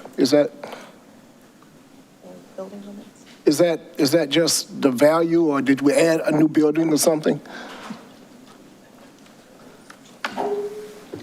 It was 8.8 million, almost 8.9 million last year, and it's about 10 million this year. I think the only reason I could provide is that was the addition of the well. There was the completion of the well, and it was added to our policy. Okay, thank you. And market appreciation that you would have had in that probably as well. Market appreciation as well. And that probably is an additional reason.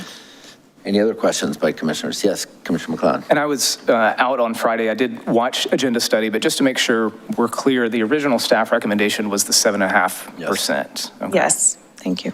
And this recommendation makes it 5, which increases aggregate cost by 64. Yes, sir. Could someone explain that to me? I mean, what is the basis for increasing it from using 5% as opposed to 7.5%? Because when we're trying to look for ways to cut, the insurance companies, of course, are the most vulnerable. Impact is wind damage to us and something that is has some likelihood. So the insurance companies as a whole have increased liabilities, the deductible for you as an owner to be a larger portion to be shared initially, which is designed to reduce claims as well as reduce their payments for having to recover. So in this case, if we're working on trying to keep premiums low, if we extend the percentage of deductible from 5% in the past historically to 7.5%, that just means that each individual CRA person has to pay for the 7.5% now instead of 5%. When we reduce it back to 5%, we pick up $250,000 of deductible exposure total in aggregate that they wouldn't have to have. That we can buy that safety for them for $6,497. So because that amount is so small and the protection is so large, and that's kind of storm protection is the kind of thing that takes them out of business if they had damage and couldn't pay the deductible, we want to help them reduce that liability. So our decision is to go with the staff's recommendation or go back to the 5%? Back to the 5%. My recommendation would be that, yeah. Yeah. Okay, so. I would like to make a motion if. Is that a motion? And then is there a second? Can we make that motion really clear for the record? For me, I would be very grateful. Yeah, I would like to make a motion that we move with column K, the 5% wind deduction premium by buildings. Is that what we're? From 7.5%. From the staff recommendation of 7.5% for wind deductible. Of 5, right? Correct. Second. And a second. Okay, discussion by commissioners. Any more? Well, I'm just thinking here, and I appreciate, Valerie, your comments and just the context of the tenants in the reduced rate to begin with, but I do know those are real dollars that those tenants will feel, and so I think I am in favor of the staff recommendation of 7.5%. I understand the exposure argument, but we want those tenants to be successful. We're trying to give them the tools to do that, and I think this was a way that staff came up with to try and help them absorb those costs into the next year. I think you make a great point, Commissioner Madden, that many of them felt a lot of effects of COVID and coming out of that, and so my vote would be for the 7.5%. And you are our CRA representative as well from the commission, right? I am, that's correct. Right. And so I would remind you, though, that in the process of considering this, that they are subvened rents in the first place. So we do protect lots of costs. Our goal in this is not to be punitive at all. It is to keep the viability of that in place after post-storm for a very small increment of cost, none of which is more than $1,500 per entity. Okay. All right. Any discussion by any members of the audience or questions? All right. This is a voice vote. All those in favor signify by saying aye. Aye. Aye. Opposed, same? No. No. Ooh, 3-2 though, but does it work? It works. Okay, so we move it to 5%. Thank you. And thank you for your work. That ends our discussion as a community redevelopment agency. We reconvene as a commission and go to 5A. But before we do, we have a verbal announcement from our city manager.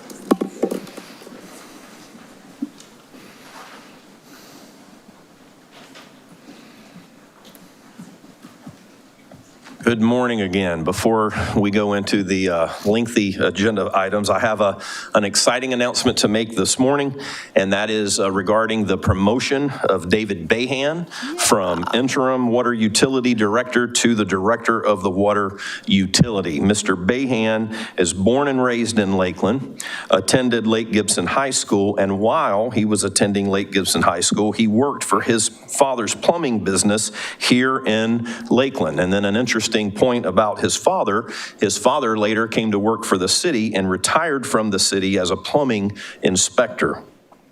Mr. Bahan, David Bahan, not Mr. Bahan Sr., but David Bahan, he obtained his master's plumbing license at the age of 21 and continued to work in the plumbing business until 1996. He taught the plumbing trade to adult students at Travis Votech. In 2000, David became a full-time student at the University of South Florida. He started with the city of Lakeland as a part-time engineering technician in the water utilities department at the same time. So working as a part-time engineering technician in the water department while going full-time as a student at USF. In 2002, he then graduated from USF with his mechanical engineering degree. And an interesting story about that with David, he left work on a Friday as a part-time intern. He graduated from USF on Saturday. He returned to work then as a full-time engineer one in the water utility department on Monday, sitting at the same desk that he left on Friday. So an interesting process there as he obtained his education. In 2007, he obtained a professional engineering license. He then returned to USF and obtained his master's in engineering management. He is a certified public manager and maintains that certification to this day. He has been working in the water utilities department as the assistant director since 2019, and then for the past 5 months was appointed as the interim director. David has a long career with the City of Lakeland. He has proven himself to be an extremely capable technician, engineer, and administrator. He is married to his wife, Carrie, for 31 years. That lady is a saint, and so 31 years of marriage to David and from Carrie, and they have 2 children, Ellery and Bennett. David is one of Lakeland's very own sons, and so it's a pleasure to promote him. It is certainly well-deserved, and he has the tools and talent that we need to move our water utilities into Lakeland's future. So please join me in congratulating David, and I would ask him to come to the podium for comment. Awesome.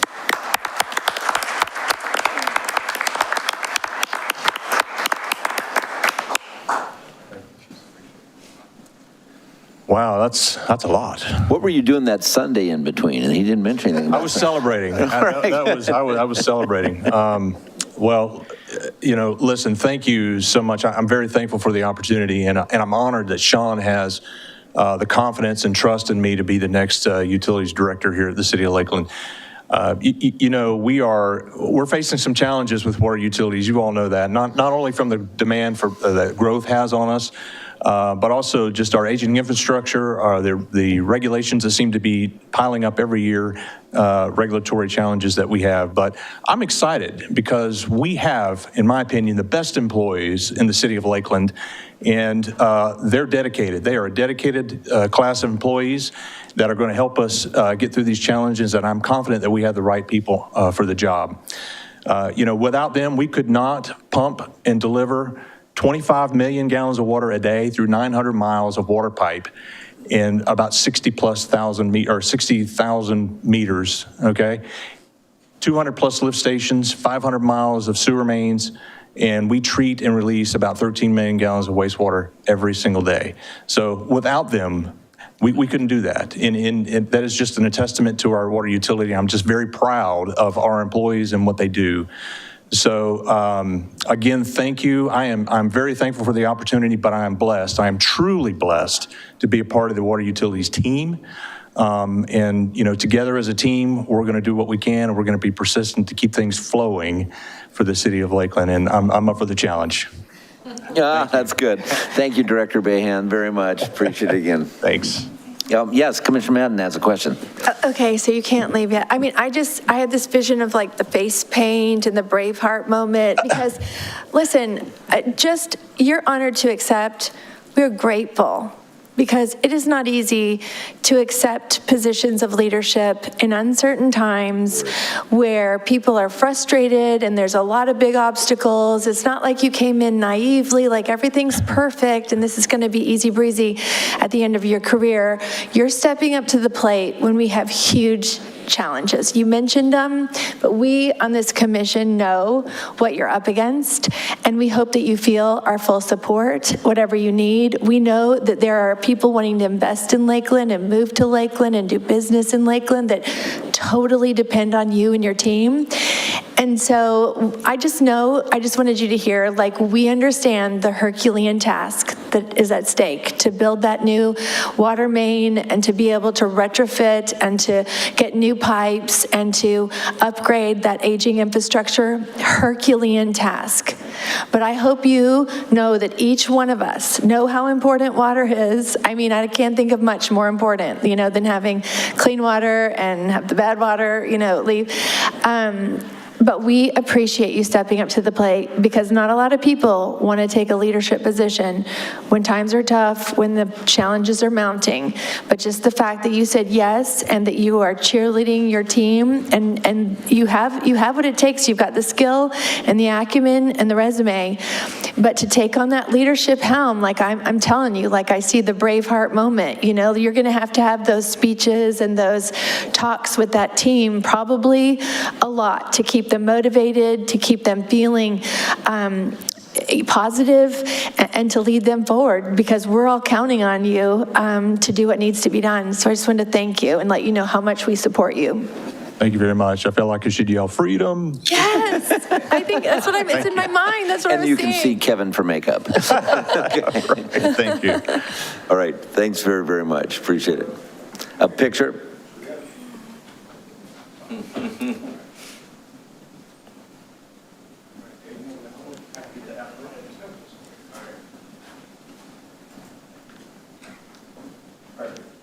Three, two, one. Thank you, John. Excellent. That's a great announcement, sir. Okay, that brings you to 5B, the recommendation for renewal of insurance for property and boiler machinery, et cetera. Thank you, Mr. Mayor.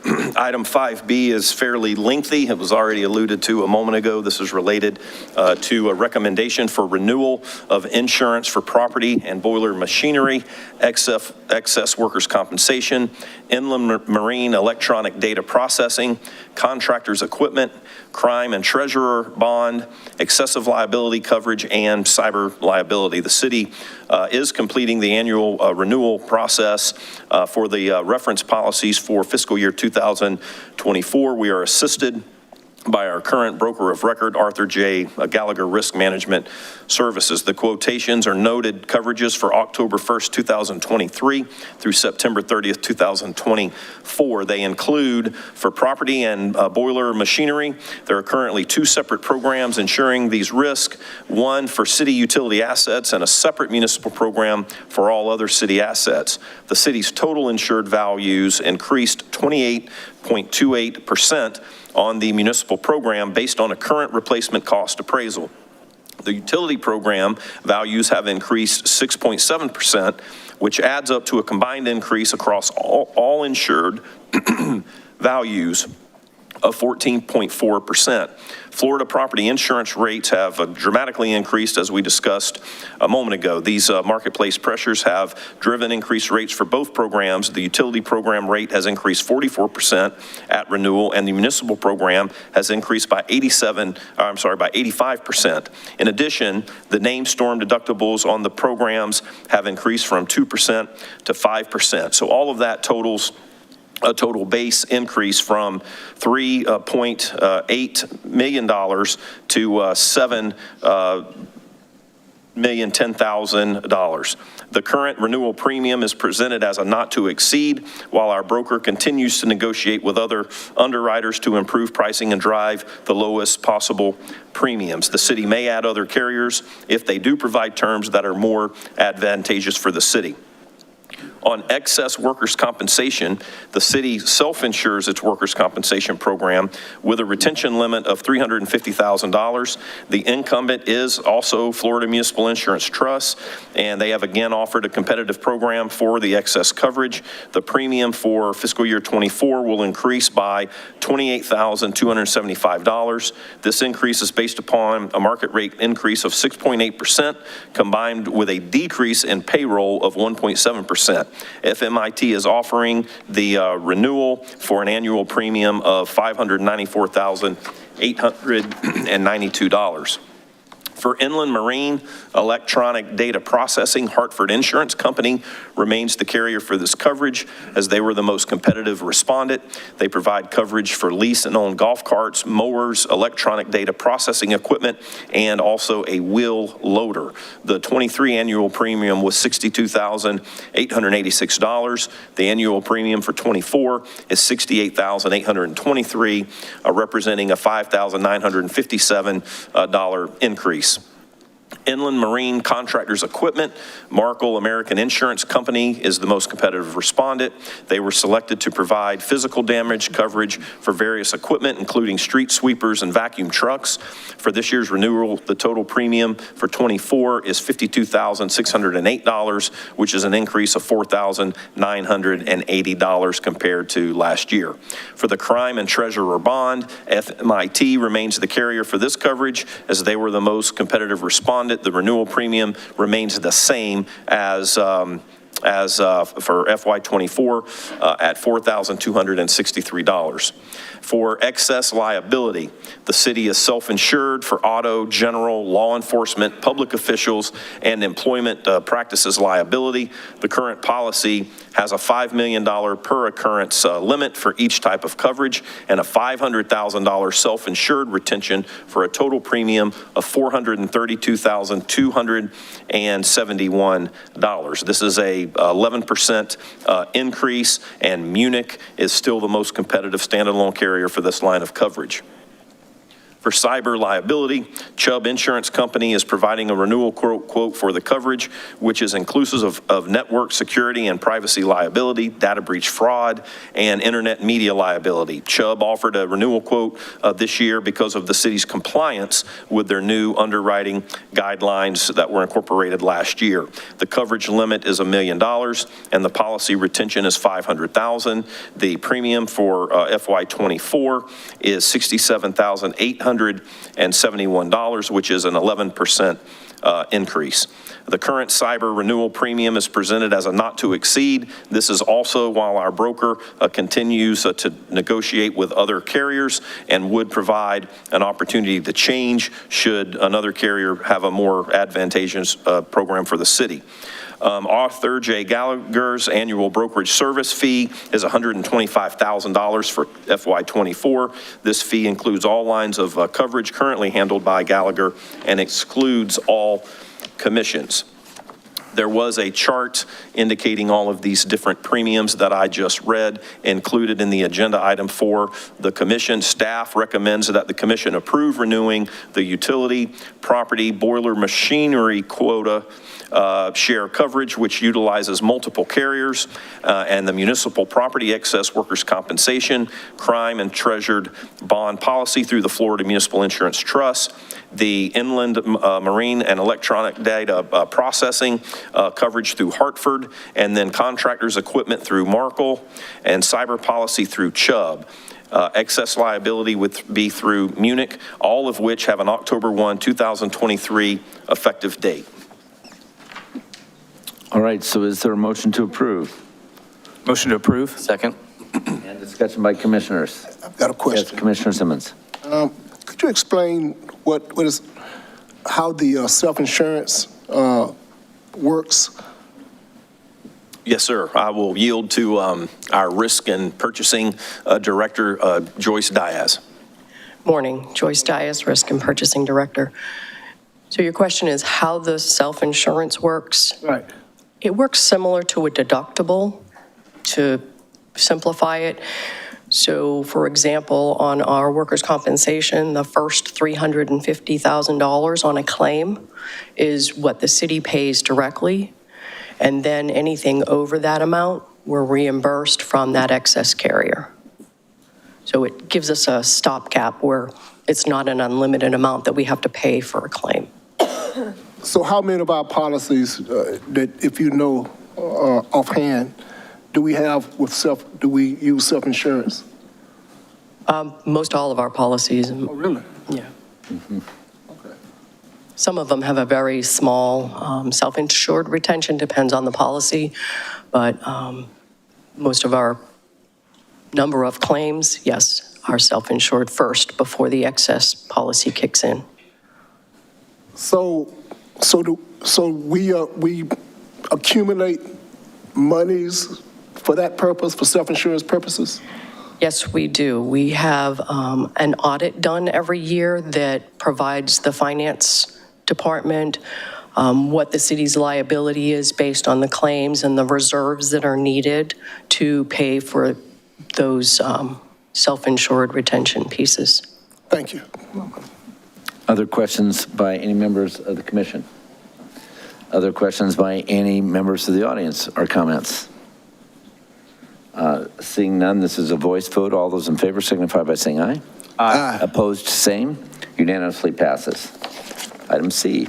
Item C is a recommendation regarding an award of RFQ number 3082. This would be to Rada Construction for construction manager at risk services to construct a dog park at 145 North Lake Avenue. The city has planned for a dog park on a 1.18 acre parcel located at the southeast corner of Rose Street and Lake Avenue in downtown Lakeland. This is right across the street from Fire Station 1.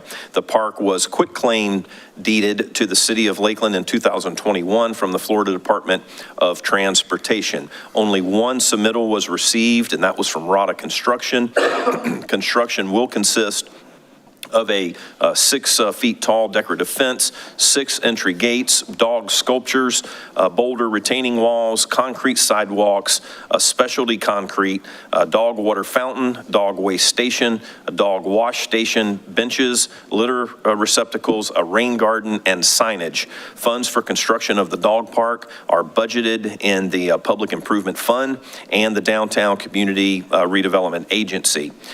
Project funding totals $282,897. The project will begin construction within 90 days of contract execution and will take approximately 9 months to complete. It's recommended that we award the RFQ to Rada Construction for the not-to-exceed price of $282,897. It's also recommended that the commission authorize an appropriation and increase in estimated revenues from the downtown CRA to the Public Improvement Fund in the amount of $126,155 so that the project can be properly capitalized within the Public Improvement Fund. Is there a motion to approve? Move for approval. Second. Second. Discussion by commissioners. Commissioner McLeod. Thank you, Mayor. Sean and team, what are our average maintenance costs for a park like this? We'll ask Pam Page to come forward.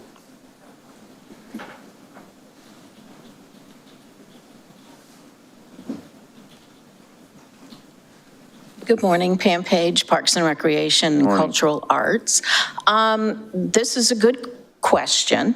We currently already maintain the entire site, so we do not anticipate that it will cost any more than it currently does. But I don't have an exact figure for you, but we can get that for you.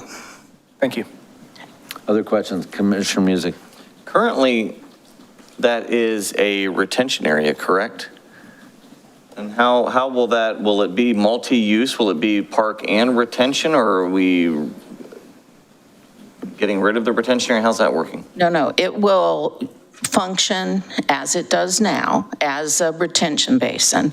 And when, for a couple of times during the year, when it does flood, we will shut it down just like we do our soccer fields or any of our ball fields when we have a large rain episode, or Cleveland Heights when it's cart paths only. So we will treat it the same way, and we'll close it until the water is absorbed back into the ground. So it's a dual purpose. I'm sorry, Pam. We've been monitoring that now for a couple of years. I will tell you, among staff, there's even been some jokes about whether we're developing a dog park or a dog pool, but it's rarely so wet that it couldn't be used.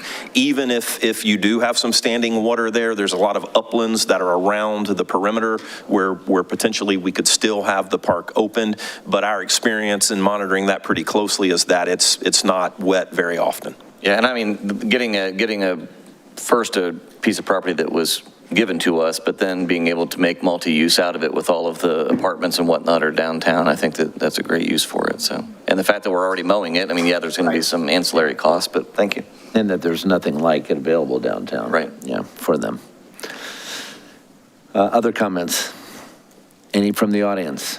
This is a voice vote. All those in favor signify by saying aye. Aye. Opposed, same. Unanimously passes. Thank you, Pam. Thanks, Pam. Item D. The next item is a task authorization with GeoSyntech Consultants for a Lake Parker water quality improvement alternative assessment, and this would be Phase 2. The Florida Department of Environmental Protection identified Lake Parker previously on our verified impairs water list for having excessive levels of nutrients that do not meet the current state water quality standards.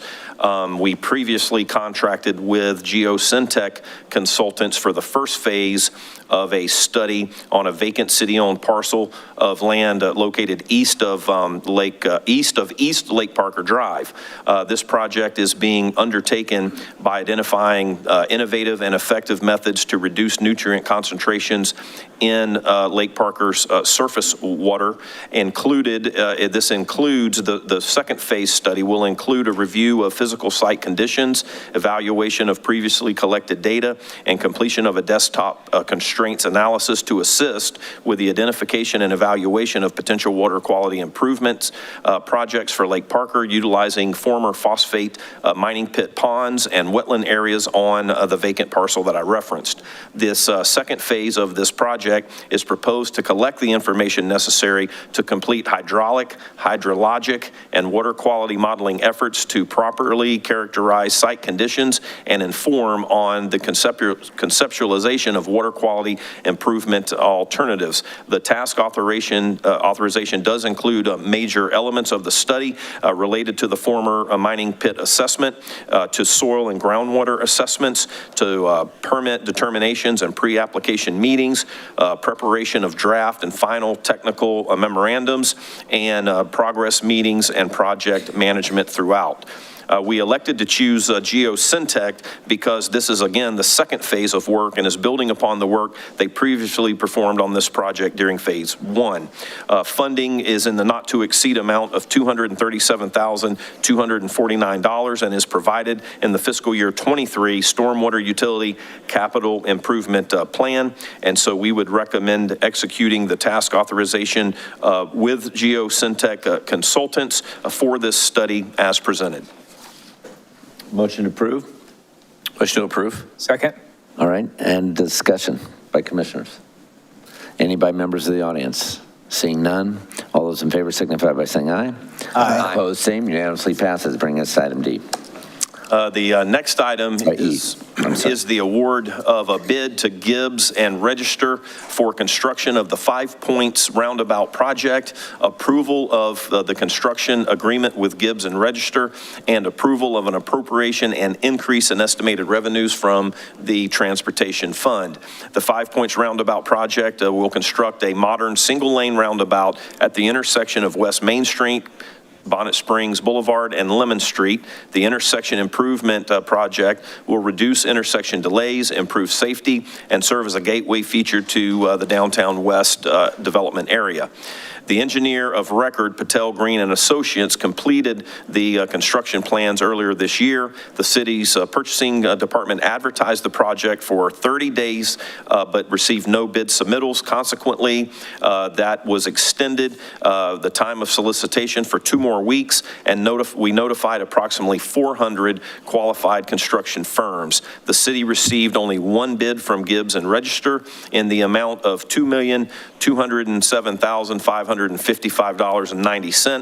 The city's public works staff, the project's engineer of record, and the project's construction engineer and inspection team, RK&K, comprehensively reviewed the proposal and found the bid reasonable and fully responsive to the city's needs. The 5 Points Roundabout project is funded through a combination of the CRA, the Transportation Fund, Public Works, Lakes, and Stormwater Division, and the Department of Water Utilities.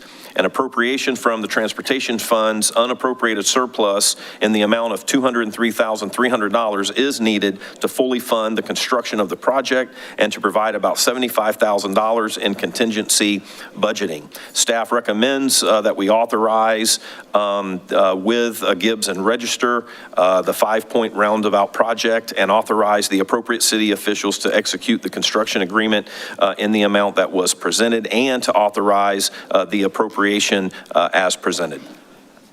Move for approval. Motion to approve, is there a second? Second. All right, discussion on this roundabout proposal. Any comments? Commissioner Music? Mainly just comments. You know, roundabouts for me are relatively new. But when I was speaking with their department, and as we've been learning this and we've been seeing it, and then my son is up there near Carmel, you know, they have 138 roundabouts.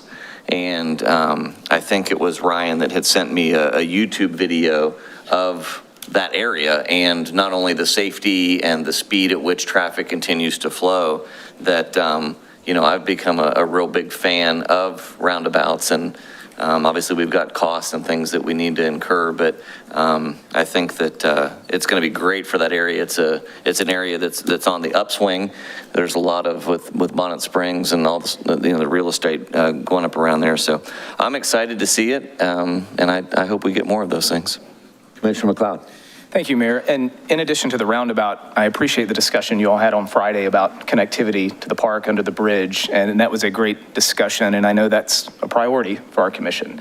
I've had people from the running community, run groups that go out on Saturday morning from downtown, and they love to run to Bonnet Springs, but people have said, Chad, it's the most dangerous moment of my day, and I feel like I'm taking my life into my hands to get under that, and it's dark, and so I like the direction we're headed with that, and making that a priority, that we have to figure that out and find a way to connect Bonnet Springs to downtown. And so appreciate you all discussing that on Friday.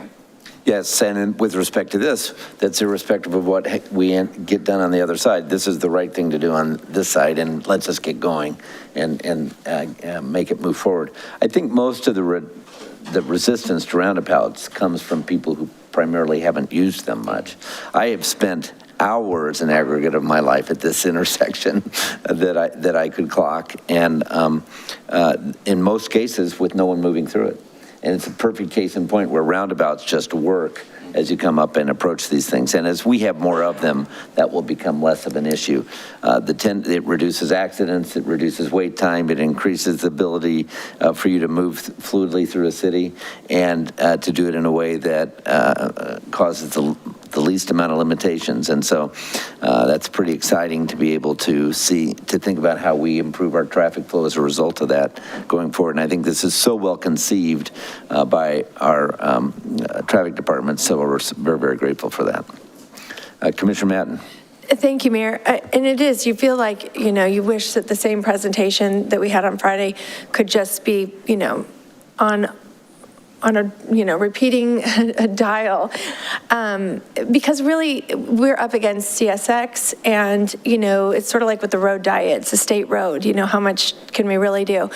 But, you know, knowing that you have a runners club who traverses that and goes through there and has a real life experience, if there are bike communities, we really, I feel like, need to ask for citizen advocacy. You know, like, you know, the squeaky wheel gets the fix is so true. And if CSX doesn't hear from us, and if our folks at the DOT don't hear from us, and they don't think we really care, if there's no way for pedestrians and bicyclists to safely get to Bonnet Springs Park, this beautiful new amenity, that is terrible. I mean, that is something that we all should care about. So I would just use this moment, you know, for all the people I know are watching, to just, you know, to get together in your groups, in your running clubs. Thank you, Commissioner McLeod, for mentioning that, because I think citizens forget that they're the top of the org chart on our, when you see the city of Lakeland, you know, it's not the city manager or the commission on the top of the org chart, it's the citizens. And I tell you what, if the citizens want pickleball,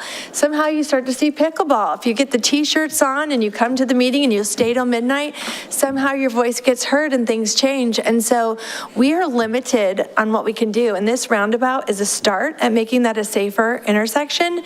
But we don't control all the keys, and we don't have all the puzzle pieces.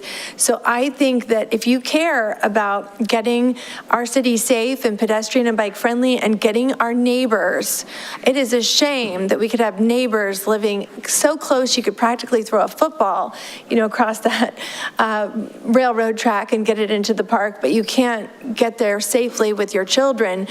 It's just really a shame, and it's on both sides of the park. Now, this one happens to be on the south side of the park. I'm equally concerned that north side of the park somehow gets access, and things tend to take a long time, but it doesn't seem like they happen at all unless there's a pinch point. And so I think we need to figure out somebody out there in the community who wants to organize a citizen effort to communicate to CSX and FDOT and get us one of those Plan A, Plan B, Plan C that we talked about on Friday, the different things that we've been, kind of a best practice of getting pedestrians and bikes and cars, through that safely. So thank you for bringing that up, Commissioner McLeod. And I know I'm just doing nothing except for hoping someone's listening and that some champion is going to champion that effort to help us get some traction there. And your comments on this side of the project would be in support of?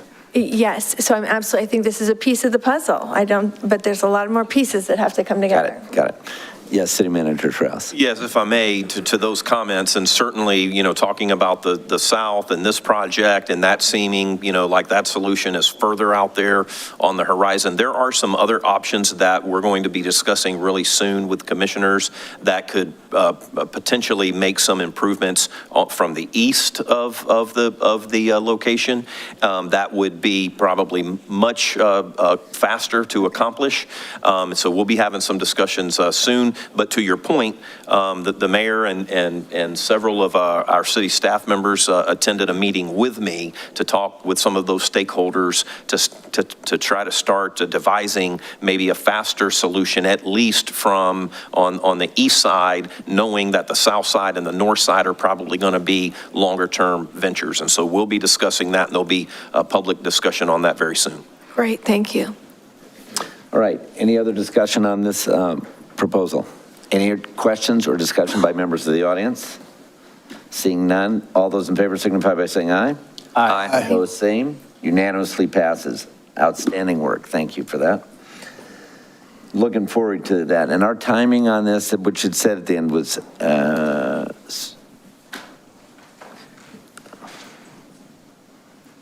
just to kind of hang something out there for hope in our minds. Ryan Lazenby with Public Works Engineering, 8 months to substantial completion, and we give them 30 days to address punch list items for final acceptance. Right. So a year or less. Yeah, we're hoping to have it substantially complete and open to traffic by graduation in RP Funding Center.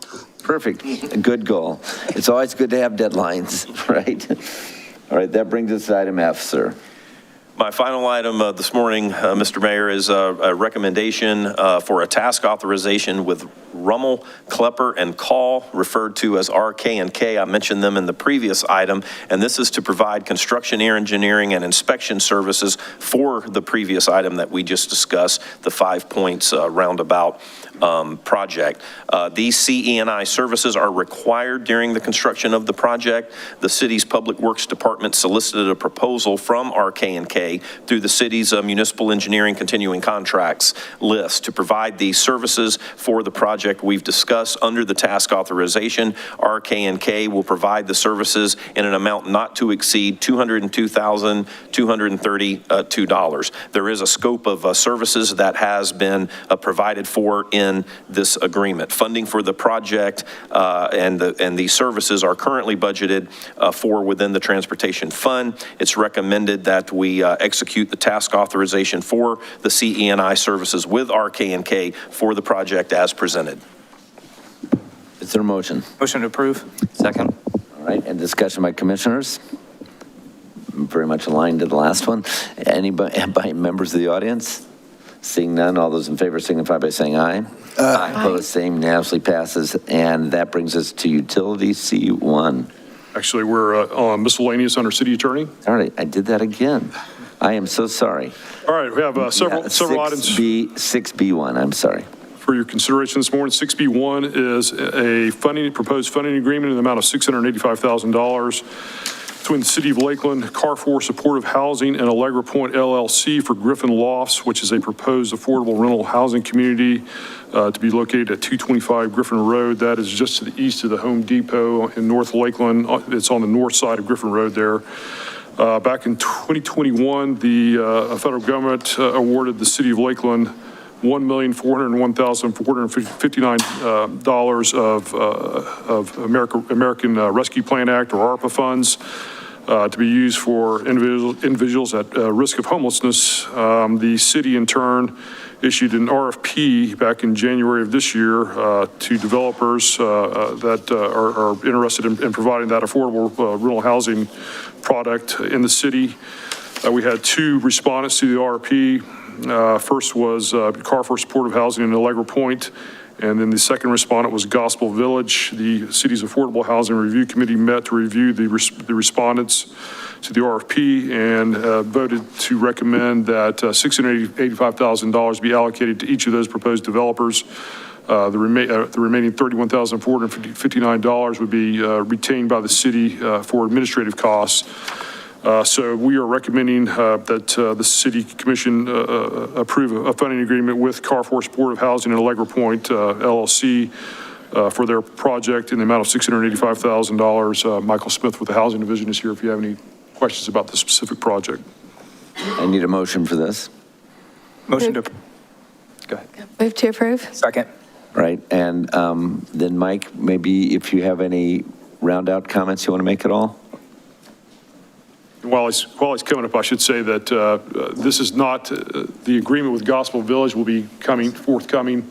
They're not quite as far along with their project as Carrefour and Allegra, so that you'll see that on a subsequent City Commission meeting.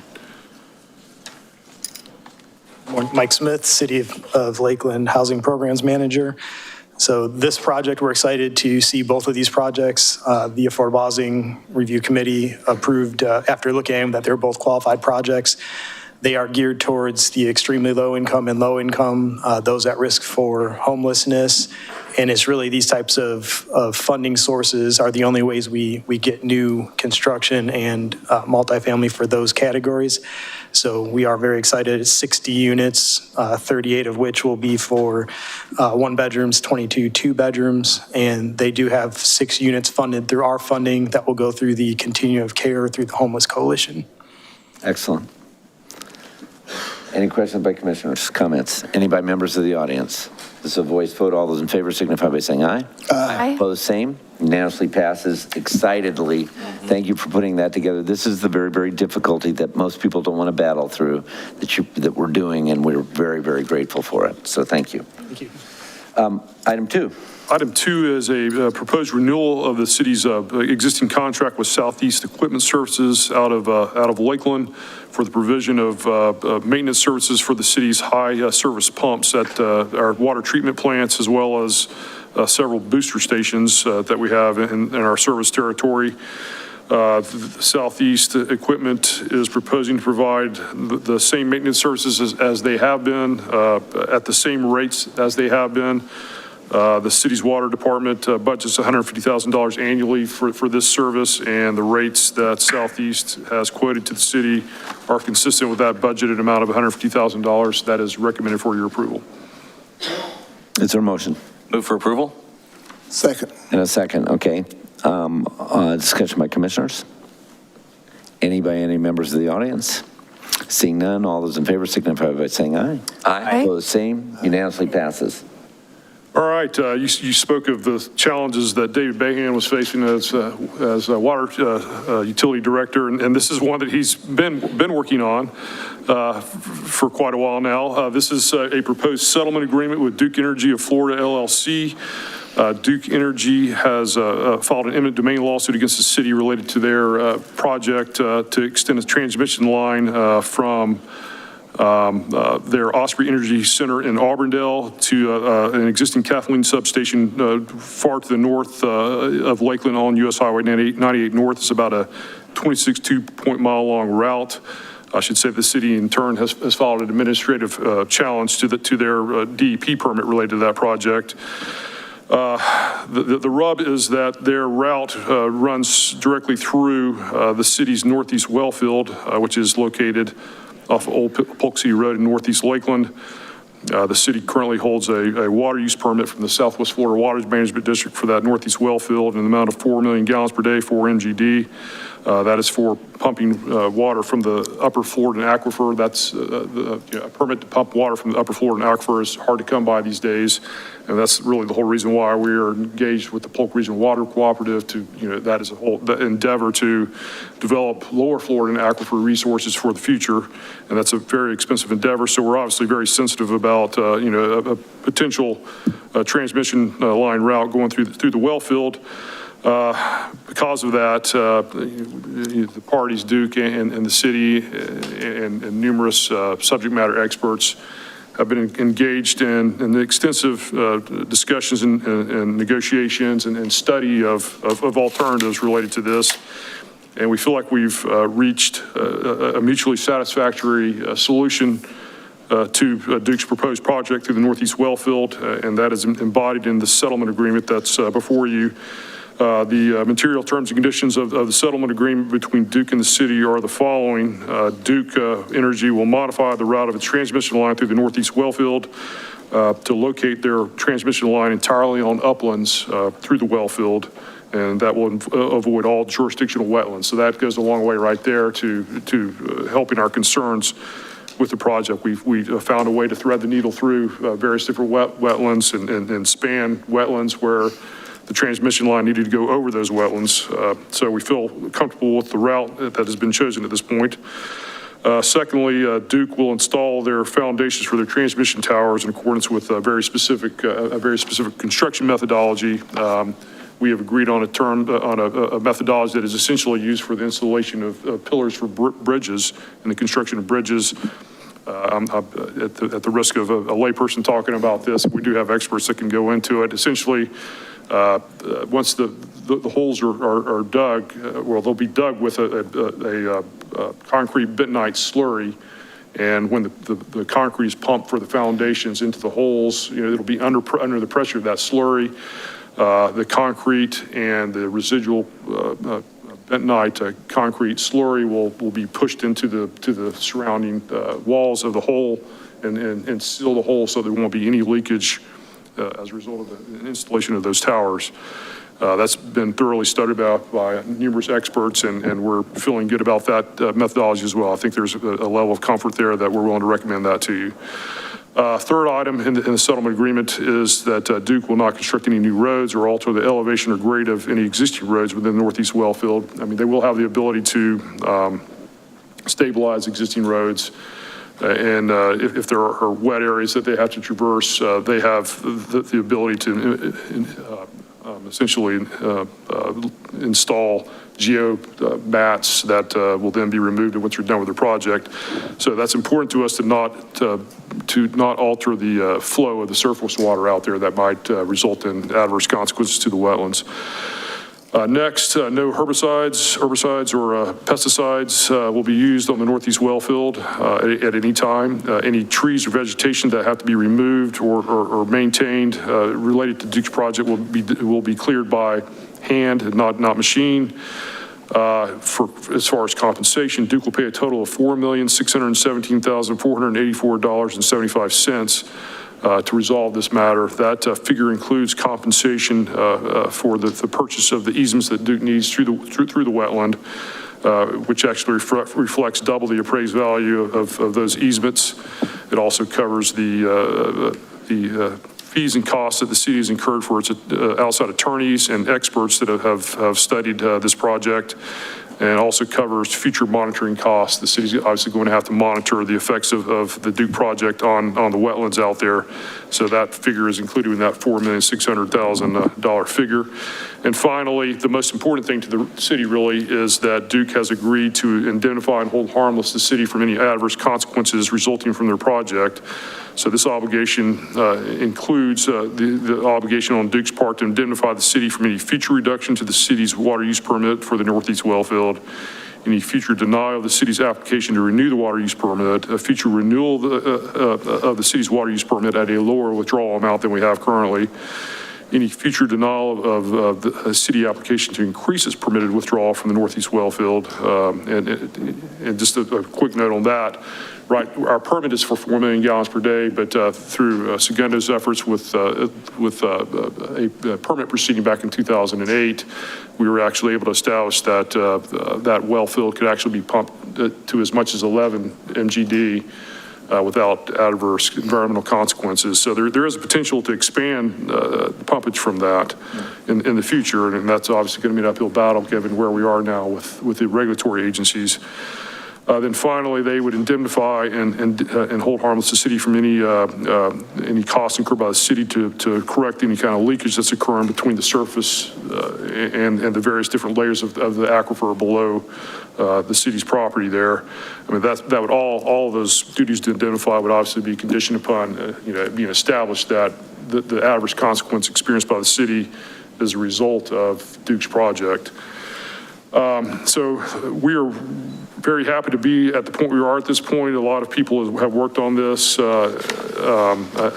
the first row that it's at least occupied.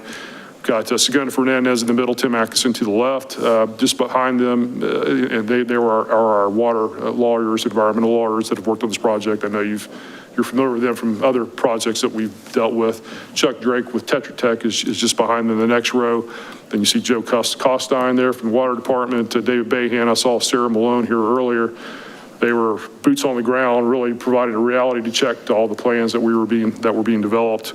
And then finally, we have Duke's team is in the very back row, and I just want to thank them. They've been very good to work with. This has obviously been a very challenging issue, but it was, I was very gratified with their good faith in trying to work this out. So this settlement agreement is being recommended for your approval. We have a ton of people in the audience that can answer technical questions if you have any of those. Well, and this may seem a little bit, before we ask for the motion, this may seem a little bit like overkill in terms of some of the needs, but it isn't. It's a northeast well field, and it's so important for us to be able to preserve that ground well and to make sure that we don't get intrusions in it. And Duke was put in a bad position because they had to be able to pick up this line, and they had to figure out how to get it there, and it had to go through Lakeland at some point in time. So I think the cooperation of all parties and mitigating the concerns and needs is so good in this. It's been a great job by everyone and a willingness to get there. And so we do applaud you for those efforts. But this is extremely important to protecting the quality of water that we have in the city. And as citizens, you should be gratified that there's this kind of diligence in place to make certain that that contamination isn't taking place. So we applaud staff for that all along the way. So and I will say, the initial reaction of the city was just to say no and just move them off our property, and they could have moved a little bit to the east. The effect of that, though, would have been a lot of residential properties would have had to have been condemned. And further, though, I mean, the same wetlands that we were worried about on our property span the property line. They don't obey property boundaries. So their towers on residential property would have had the same effect. So we ultimately came to the conclusion it's better to just work with them and let's work something out that that protects our interest that stays on our property. And is easy to monitor because we can walk and going forward in the future. This is an easy area to be able to monitor as a result, and we make sure that it stays pristine that way. So I think that applauds all parties that worked hard to make this happen, and it's difficult, and so that's why it took a lot of meetings. I just want to mention Cameron McLean as well. He was our eminent domain attorney. He did a ton of work on this. So okay, great. So is there a motion? Move for approval. Second. And a second, and discussion by commissioners. Commissioner McLeod, do you have a question? You summed it up well, Mayor. Okay. Just to applaud everyone, Palmer, and your team, Water Department, our outside counsel for getting to this agreement. I know when you briefed us on this, months back, it seemed like maybe we wouldn't be here today. And so I applaud everyone. Duke, thank you for your willingness to cooperate and work alongside the city and be a partner in this process. And so, yeah, we really appreciate it. Any other questions or comments? Any members of the audience? All those in favor signify by saying aye. Aye. Opposed, same. Unanimously passes. Good job, teams. Okay, thank you for that. All right, so now that I've not missed that section, you go to item 4 on the next page. Are you you ready? Yes, we're at number 4, which is a participation and reimbursement agreement with Center State Development for their Cypress Point project off of Lake Parker, and Alex is going to summarize that for you. Good morning, Alex Steinbach for the City Attorney's Office. As Palmer stated, this is the participation and reimbursement agreement with Center State Development LLC for water utility system upsize. This agreement is for the design, construction, dedication of an upsized wastewater utility system in a residential development project located at 2150 US Highway 92 East in Lakeland, also known as Cypress Point. In order to provide adequate service to future developments nearby and accommodate growth in the surrounding service area, Water Utilities has determined it would be beneficial for the city, for the capacity of Cypress Point sanitary sewer system and related facilities to be expanded prior to connecting with the city's system. This expansion will reduce the cost of future infrastructure upgrades and facilitate development in the area. Under this agreement, the city will reimburse Center State Development for the essential construction expenses associated with increasing Cypress Point's design service capacity with a larger gravity sewer, lift station and auxiliary equipment, and a pressurized force main. The total not to exceed cost for this reimbursement agreement is $784,066. This project has been approved and incorporated into Water Utilities FY24 budget, subject to City Commission approval. Construction of the utilities themselves is expected to be completed by mid-2024, and the system will be dedicated to the city upon completion. It is recommended that the City Commission approve and authorize appropriate city officials to execute the attached participation and reimbursement agreement with Center State Development LLC and all other documents necessary to complete this project. And I believe we have Robbie Kniss in the audience as well if you have any technical questions as to how this agreement came about. Motion to approve? Move for approval. Second. All right, a motion approved in a second, and the discussion by commissioners. Any questions on this? We did a little bit of this earlier and had a good explanation at our agenda study. Any members of the audience have any comments or questions? Seeing none, all those in favor signify by saying aye. Aye. Opposed, same. Unanimously passes. All right, the last item here is a task authorization with Tetra Tech, Inc. for professional engineering services for the Lindcrest and Sylvester wastewater upgrade plan. This task authorization is regarding the design and permitting services associated with that wastewater upgrade project in that area. The objective is to address the overload of a pre-1960s vitrified clay pipe system impacted by wastewater flows from Refresco beverages. The affected areas will include Lindcrest Road, Richmond Road, and parts of Sylvester Road. The enhancement involves introducing a new force main to divert flows around the existing gravity sewer and connecting with the Sylvester Road gravity sewer. About 1,200 linear feet of gravity sewer will be replaced and upgraded to a larger PVC pipe. The installation of this new force main will allow increased wastewater capacity for this project and others. All services performed pursuant to this task authorization will be performed in accordance with the terms and conditions set forth in the continuing agreement for municipal engineering services between the city and Tetra Tech, Inc., previously approved by the City Commission on October 1, 2021. Total not to exceed costs associated with this task authorization is $126,550 and has been budgeted for in Water Utilities FY24 budget. It is recommended the City Commission approve this task authorization with Tetra Tech for the Lindcrest Road and Sylvester Road wastewater upgrade plan and authorize appropriate city officials to execute this task authorization. I'd like to entertain a motion. Motion to approve. Second. In a second, okay, excellent. Discussion by commissioners? Any discussion or questions by members of the audience? Seeing none, all those in favor signify by saying aye. Aye. Opposed, same. Unanimously passes. That brings us then to Utility C1. Good morning, Ramona Siriani for the City Attorney's Office. The first item that we have under the utility portion of the agenda is change order 1 to the agreement with Burns and McDonnell Engineering Company. This is for the change order related to the construction of Hamilton Substation in October of 2022. The commission approved the construction agreement with Burns and McDonnell. However, at the time it came to the commission for approval, it was determined because of the pricing was not fixed of equipment and materials, and due to supply chain issues as well as market volatility, was contemplated that there would be a change order that would be presented to the City Commission, and that's what we have for you today. The original agreement did include a contingency in the amount of $267,349 in the amount that was approved in October 2022. However, that was not sufficient to complete the project. So change order 1 not only provides for the increase in the equipment and material cost that were anticipated when the agreement was originally approved, but it also includes additional engineering and construction costs due to design changes that were requested by the city staff. So the total cost of the change order is $1,407,315.16, which brings the total revised contract price to $9,395,962.16.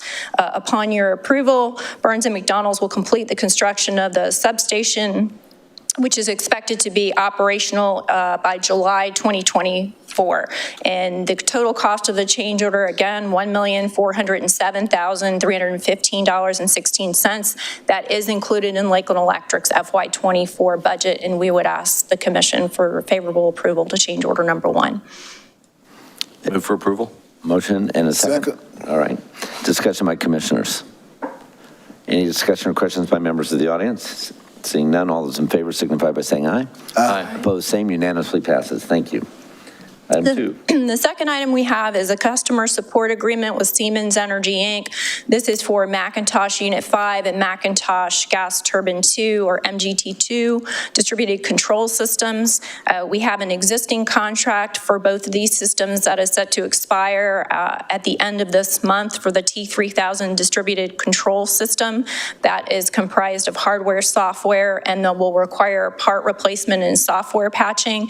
And this customer service agreement would provide 24-hour hotline and on-site technical support, on-site patching, management of cyber security tools, as well as technical training for operators, technicians, and engineers. And Siemens is the original equipment manufacturer, and as such, the purchasing department approved them as a sole source contractor for this particular customer support agreement. Upon approval by the City Commission, the term of the agreement is for a period of 5 years, which would be effective October 1st, 2023, and continues through September 30th, 2028. The total cost of the customer support agreement is $1,041,170, and that also is included in Lakeland Electric's FY24 budget, and we'd ask the City Commission for their favorable approval. Entertaining a motion? So move. Second. All right, and a second. Discussion by commissioners. Any discussions or questions by members of the audience? Pretty much tied into these Siemens contracts when they occur. And I see none. All those in favor signify by saying aye. Aye. Opposed, same. Unanimously passes. The last item was on consent, and that brings us to the audience portion of the agenda. So if there's any member of the audience who would like to make any statements, this is the time to be able to do so. Just state your name, please, and limit your comments to 5 minutes.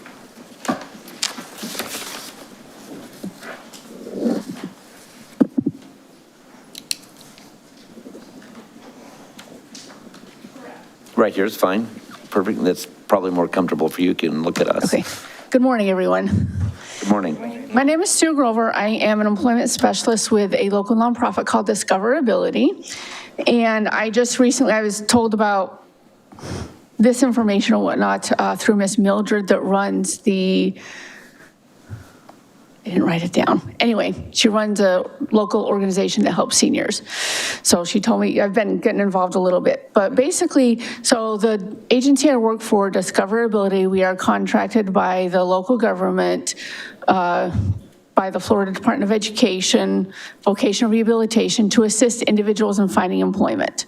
So there's been a lot of discussion today as we've been sitting through the meeting, especially when the Lakeland Vision was here, about employment, community involvement, vocational stuff, education. That is what we are here to help with, and all our services are absolutely free. Again, we assist individuals with disabilities with employment, and the end goal is competitive employment. So how do they assist? It's all on an individual basis. So what do you need? Do you need college? And are you quote-unquote eligible for college.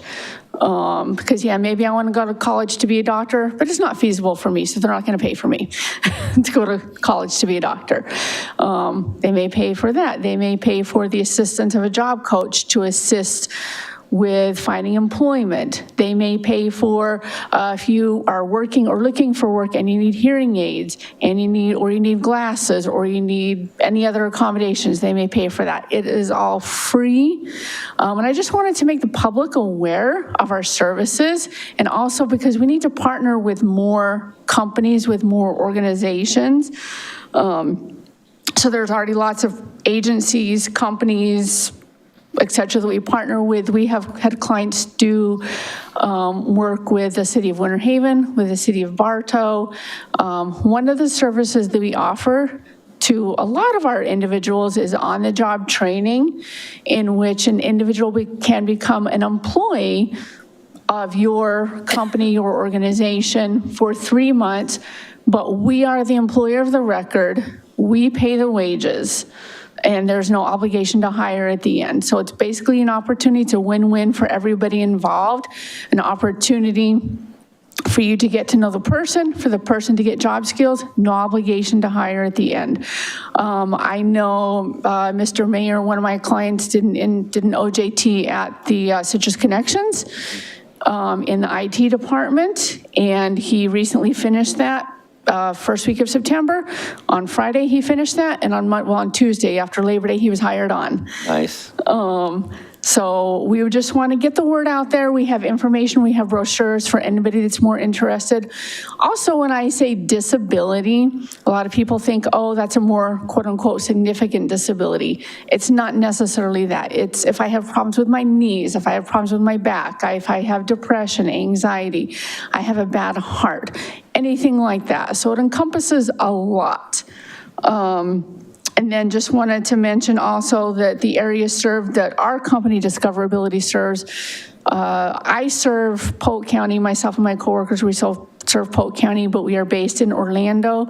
So we serve Orange County, Osceola, Lake, Brevard, a couple other counties. But these services through vocational rehabilitation, they're done a little bit in each state, but they're universal throughout the United States. And unfortunately, a lot of people don't know about it. So I just wanted to put the information about there. Discoverability is our information. Never been to a commission meeting before, so I'm not sure exactly how this works, but I have lots of brochures and goodies if anybody's interested, talking with me afterwards, all right? And contact information. Contact information, yeah. So discoverability.org is the website.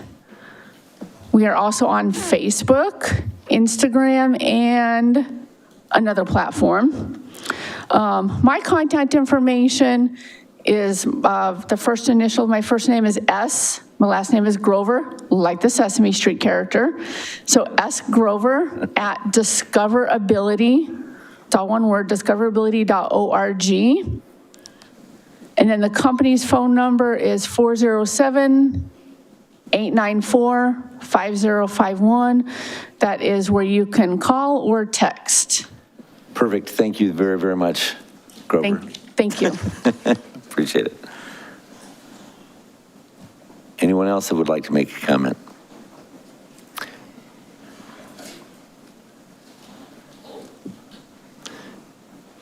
By the way, while they're coming down, Ms. Grover, if you leave some of that information on the back table, we'll make sure we pass it around through the commission as well.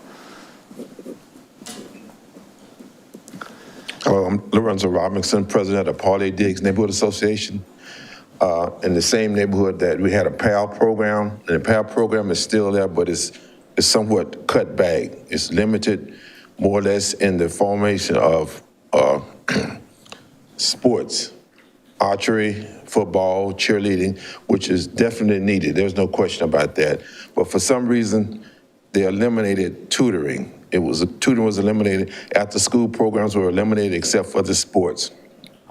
And for some reason, we need that more so than anything else. Not to eliminate anything, not to eliminate the sports, but let's put back first the tutoring and the after school programs. And one of the one of the people came up here and started talking about the parents, where the parents have to have their children somewhere so they can continue to work. And after school is probably around 3 o'clock or 3:30, the parents are still at work from 3:30 to maybe 5:30. PAL program is not a babysitting situation. Don't think about them as a babysitting operation. They help those children. They've always been there. I've been over there several times prior to this past summer where the program was cut completely. And now they're not doing anything. Kids all in the street running back and forth. When the PAL program was there, most of the kids were there. They had about 75 to 100 kids there every evening. Now they have some kids over there, but they're not learning. They're not being tutored. They're being kind of like physical education. It's needed. Not scratching that. But more so, let's get back to tutoring back in. Now I'm hearing that they want to have a bicycle program, which is needed. We want that. They want to have a bicycle program there where the kids can fix bicycles, but no one's talking about putting that tutoring program back in there. So when you guys consider the bicycle programs and all the other PAL programs that they have, let's put the tutoring program back on top. Then let's consider the rest of that stuff. Any commissioners have questions? And City Manager, if you have any comments? We had Officer Nick Rex, who was here earlier, and Captain Tarver, and other representatives that, are responsible for the PAL program. I think, to the comments that were made, it has expanded considerably, especially in terms of some of the things you heard there, archery and other sports-related activities. And so I will need to ask Chief Taylor and find out about the tutoring programs and where we are and get a status update on that. Mr. Robinson, where have you seen the change take place? What happened? Okay, they eliminated the tutoring program from what I understand, and them telling me it's because they didn't have qualified teachers. They did have they had one person that was a graduate of Grambling University, which was over the whole program, and they had 2 people that had master's degrees. I don't think it was in education, but that level of people kind of enhanced the idea that they can tutor those children. But now they're saying that since they don't have certified teachers there, they can't actually tutor the kids, which is actually they can tutor the kids. And if they need certified teachers, why is it taking so long? Okay, so we'll check that out. And I did talk to the gentleman you spoke with. They giving me the same examples, the same excuse, and now they're saying they're trying to get a program started 2 years from now when they build a new building. Or 3 years from now when they build a new building. Hell, that's 3 years from now. Our kids not gonna have the tutoring exposure. So I wish you guys would consider putting that tutoring program back in there before y'all give any money towards PAL for anything else. Thank you very much for bringing that to our attention. Right, next person, if there's any. All right, seeing none, that brings us to commissioners' comments. So who would like to begin? I can go, Mayor. Thank Commissioner you. McLeod. The Mayor's Hispanic Advisory Council met last week, and just kind of as a reminder, that group intends to serve as a connection point between the city and the Hispanic community in Lakeland. One of the things that council has talked about for some time is trying to offer a town hall geared toward our Hispanic residents. Tentatively, that is planned for November 16th here at City Hall under the theme of getting to know your city. A lot of the members experience people in the Hispanic community coming to Lakeland looking for information. How does local government work? What are resources? Where do I go? And so trying to cover some of those topics. The plan is for this event to be done in Spanish. And so I think that would be the first time we've had an event like that here in Lakeland. So stay tuned for more details. It's being worked on. Susie Aviles from Lakeland Police Department is part of that effort. And so wanted to share that with the commission and the Lakeland community as well, just that that's happening, and we'll be moving that forward for November. he sits on this council because he is fluent in Spanish. So he can be our interpreter. Yes, I do speak Spanish for if there are people out there who need a commissioner, so a point of contact to communicate with in Spanish. However, I think there will be a component of this event in English, so we want to be able to invite, if you don't speak Spanish and you want to come check it out, we encourage you to do that. So we will try to structure it maybe in a bilingual approach. And so we'll see how it goes, and hopefully we can build on this. The idea is to do one that is broad, talking about getting to know your city, and then maybe have future events that would focus on Lakeland Police Department offering resources or different departments within the city sharing information. And there are translation programs too that exist. I'm talking about app kinds of programs that exist that we could really do real-time conversion to what they can hear through their app translations, and as something to talk about and think about, and maybe even prepare as an example of for that, if possible, that we could toy with a little bit. That's a good idea. Yeah. Okay. Let's see how that works. That's all I had. Okay, thank you very much, Commissioner Madden. Thank you. Did you have a time for that date? I think 5:30, November 16th, and here at City Hall.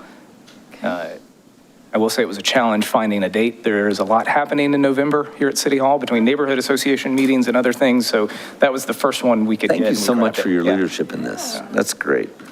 That is great. So I kind of already talked about it Friday, but I wanted to give a shout out to the Lake Crago team. Kevin Sims out there, I just showed up unannounced, and he was so gracious to give me a tour and show me around. He did note that the kayaking group that's there is not going to be there much longer. So if you want to kayak, you need to go there. They're going to move to a little different scenario and utilize that building as part of the rental. So it'll expand the options of renting out the whole facility. And then I didn't know that McKeel has a rowing team, and they have their canoes out there so they can do their rowing practice. And of course, my real reason to go visit was to check on our butterflies. So I know that we planted butterflies. Stacy came and told us, that we were going to try to work on the monarch population, make sure they can take their route every year. And it was incredible. There are chrysalis everywhere. If you look around the bushes, whether you're going into the main building, you just peek in the bushes, you see monarch chrysalises everywhere. It's so exciting, and monarchs flittering around. And so I just was really excited. I also wanted to see the art because I'm an art enthusiast. They have a competition, and artists can fill out an application and be a part of that. And I think this one's ending shortly, and a new one will be unveiled. So they use the halls at the Parks and Rec facilities, since we have cultural arts in our Parks and Rec name now. They're always looking for ways to incorporate art, and so it's fun to go in there and see just different artwork along the halls there too. So I had a great time visiting with the Lake Crago team. It looked beautiful, and Kevin Sims, give him a shout out, and all the rest of the team that works out there. Great job. The other thing is I met with, I don't really get to hear a lot about Citrus Connection. I'm not, we all serve on different boards and committees. So I just asked Tom Phillips to go to lunch and just, see what he had, tell him how much we all love the squeeze. And he did mention that maybe sooner than being able to bore a hole through the, hill where the railroad impedes our, entrance to Bonnet Springs Park, that, that could be like a trolley, like a Citrus Connection trolley. So I actually got on my bike and was just riding from downtown across the Orange Bridge. You just land right there like the squeeze does between the two hotels. And then to just go around, RP Funding Center, and you see the Veterans Park, and right there to that tunnel, that would be kind of maybe a way to close that west-east divide, interim basis. So he said it could be a fun trolley, kind of have the look of Busch Gardens, trolley, the front, the caboose is the end. What's the first train called? The engine. Yeah. Look more like the engine at Busch Gardens. And so that would kind of, be an option. So I thought, well, gosh, I want to hear more about that, because if you could hop on downtown and then go over to RP Funding Center and to the hotels and then get to Bonnet Springs, could be something that we unveil when we have the new Lake Wire, set up, those folks over there in the apartments, or even sooner. But I just was glad. It's always fun to hear from people from different organizations, different perspectives, because everyone brings a unique, idea. And so, if it's a trolley that helps us get people to the park without having to everyone get in a car everywhere they go and find a parking space. Think about our hotel guests. If they, if they could just hop on the Squeeze, or they can hop on a trolley and get to Bonnet Springs Park, I just think that'd be exciting. So that was something new I had learned from him. And those are my two. No. Mr. Mayor? No, yes, sir. If I may, just after the comments that Commissioner Madden made on Friday, talked with staff Friday afternoon and already this morning.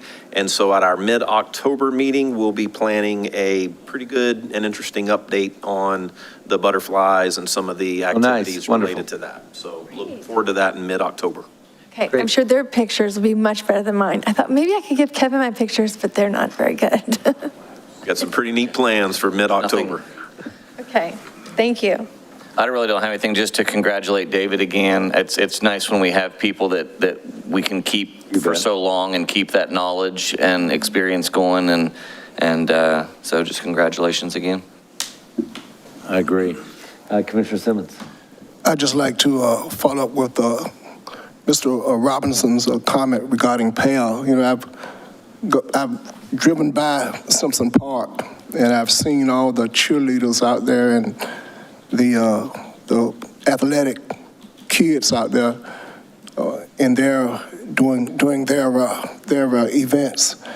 And it's a shame that if it's true that the tutoring has gone from that we need to put it back. I do know that at one of our budget meetings that we talked about expanding that facility, and I think the commission voiced the concern that someone from the PAL board would bring a proposal with their ask as to what specifically is needed for that facility. And I don't think anybody's done that yet. Maybe next year, but I certainly would like to see inclusive within that plan. And I don't know with regard to tutoring teachers, whether they're paid or whether they're volunteers. I don't know, but if they are paid, then we need to certainly fund that endeavor. I keep thinking about, some months ago when this 14-year-old kid shot a cop in the foot, and he was eventually, and there were actually two of them, 14 or 13-year-old, and they were eventually apprehended.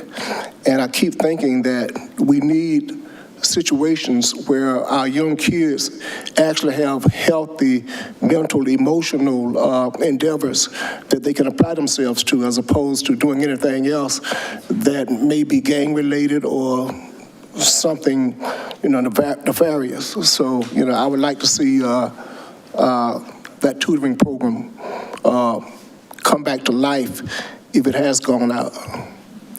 All right, thank you very much for that. Concur. If there's no other items, we are adjourned. Thank you.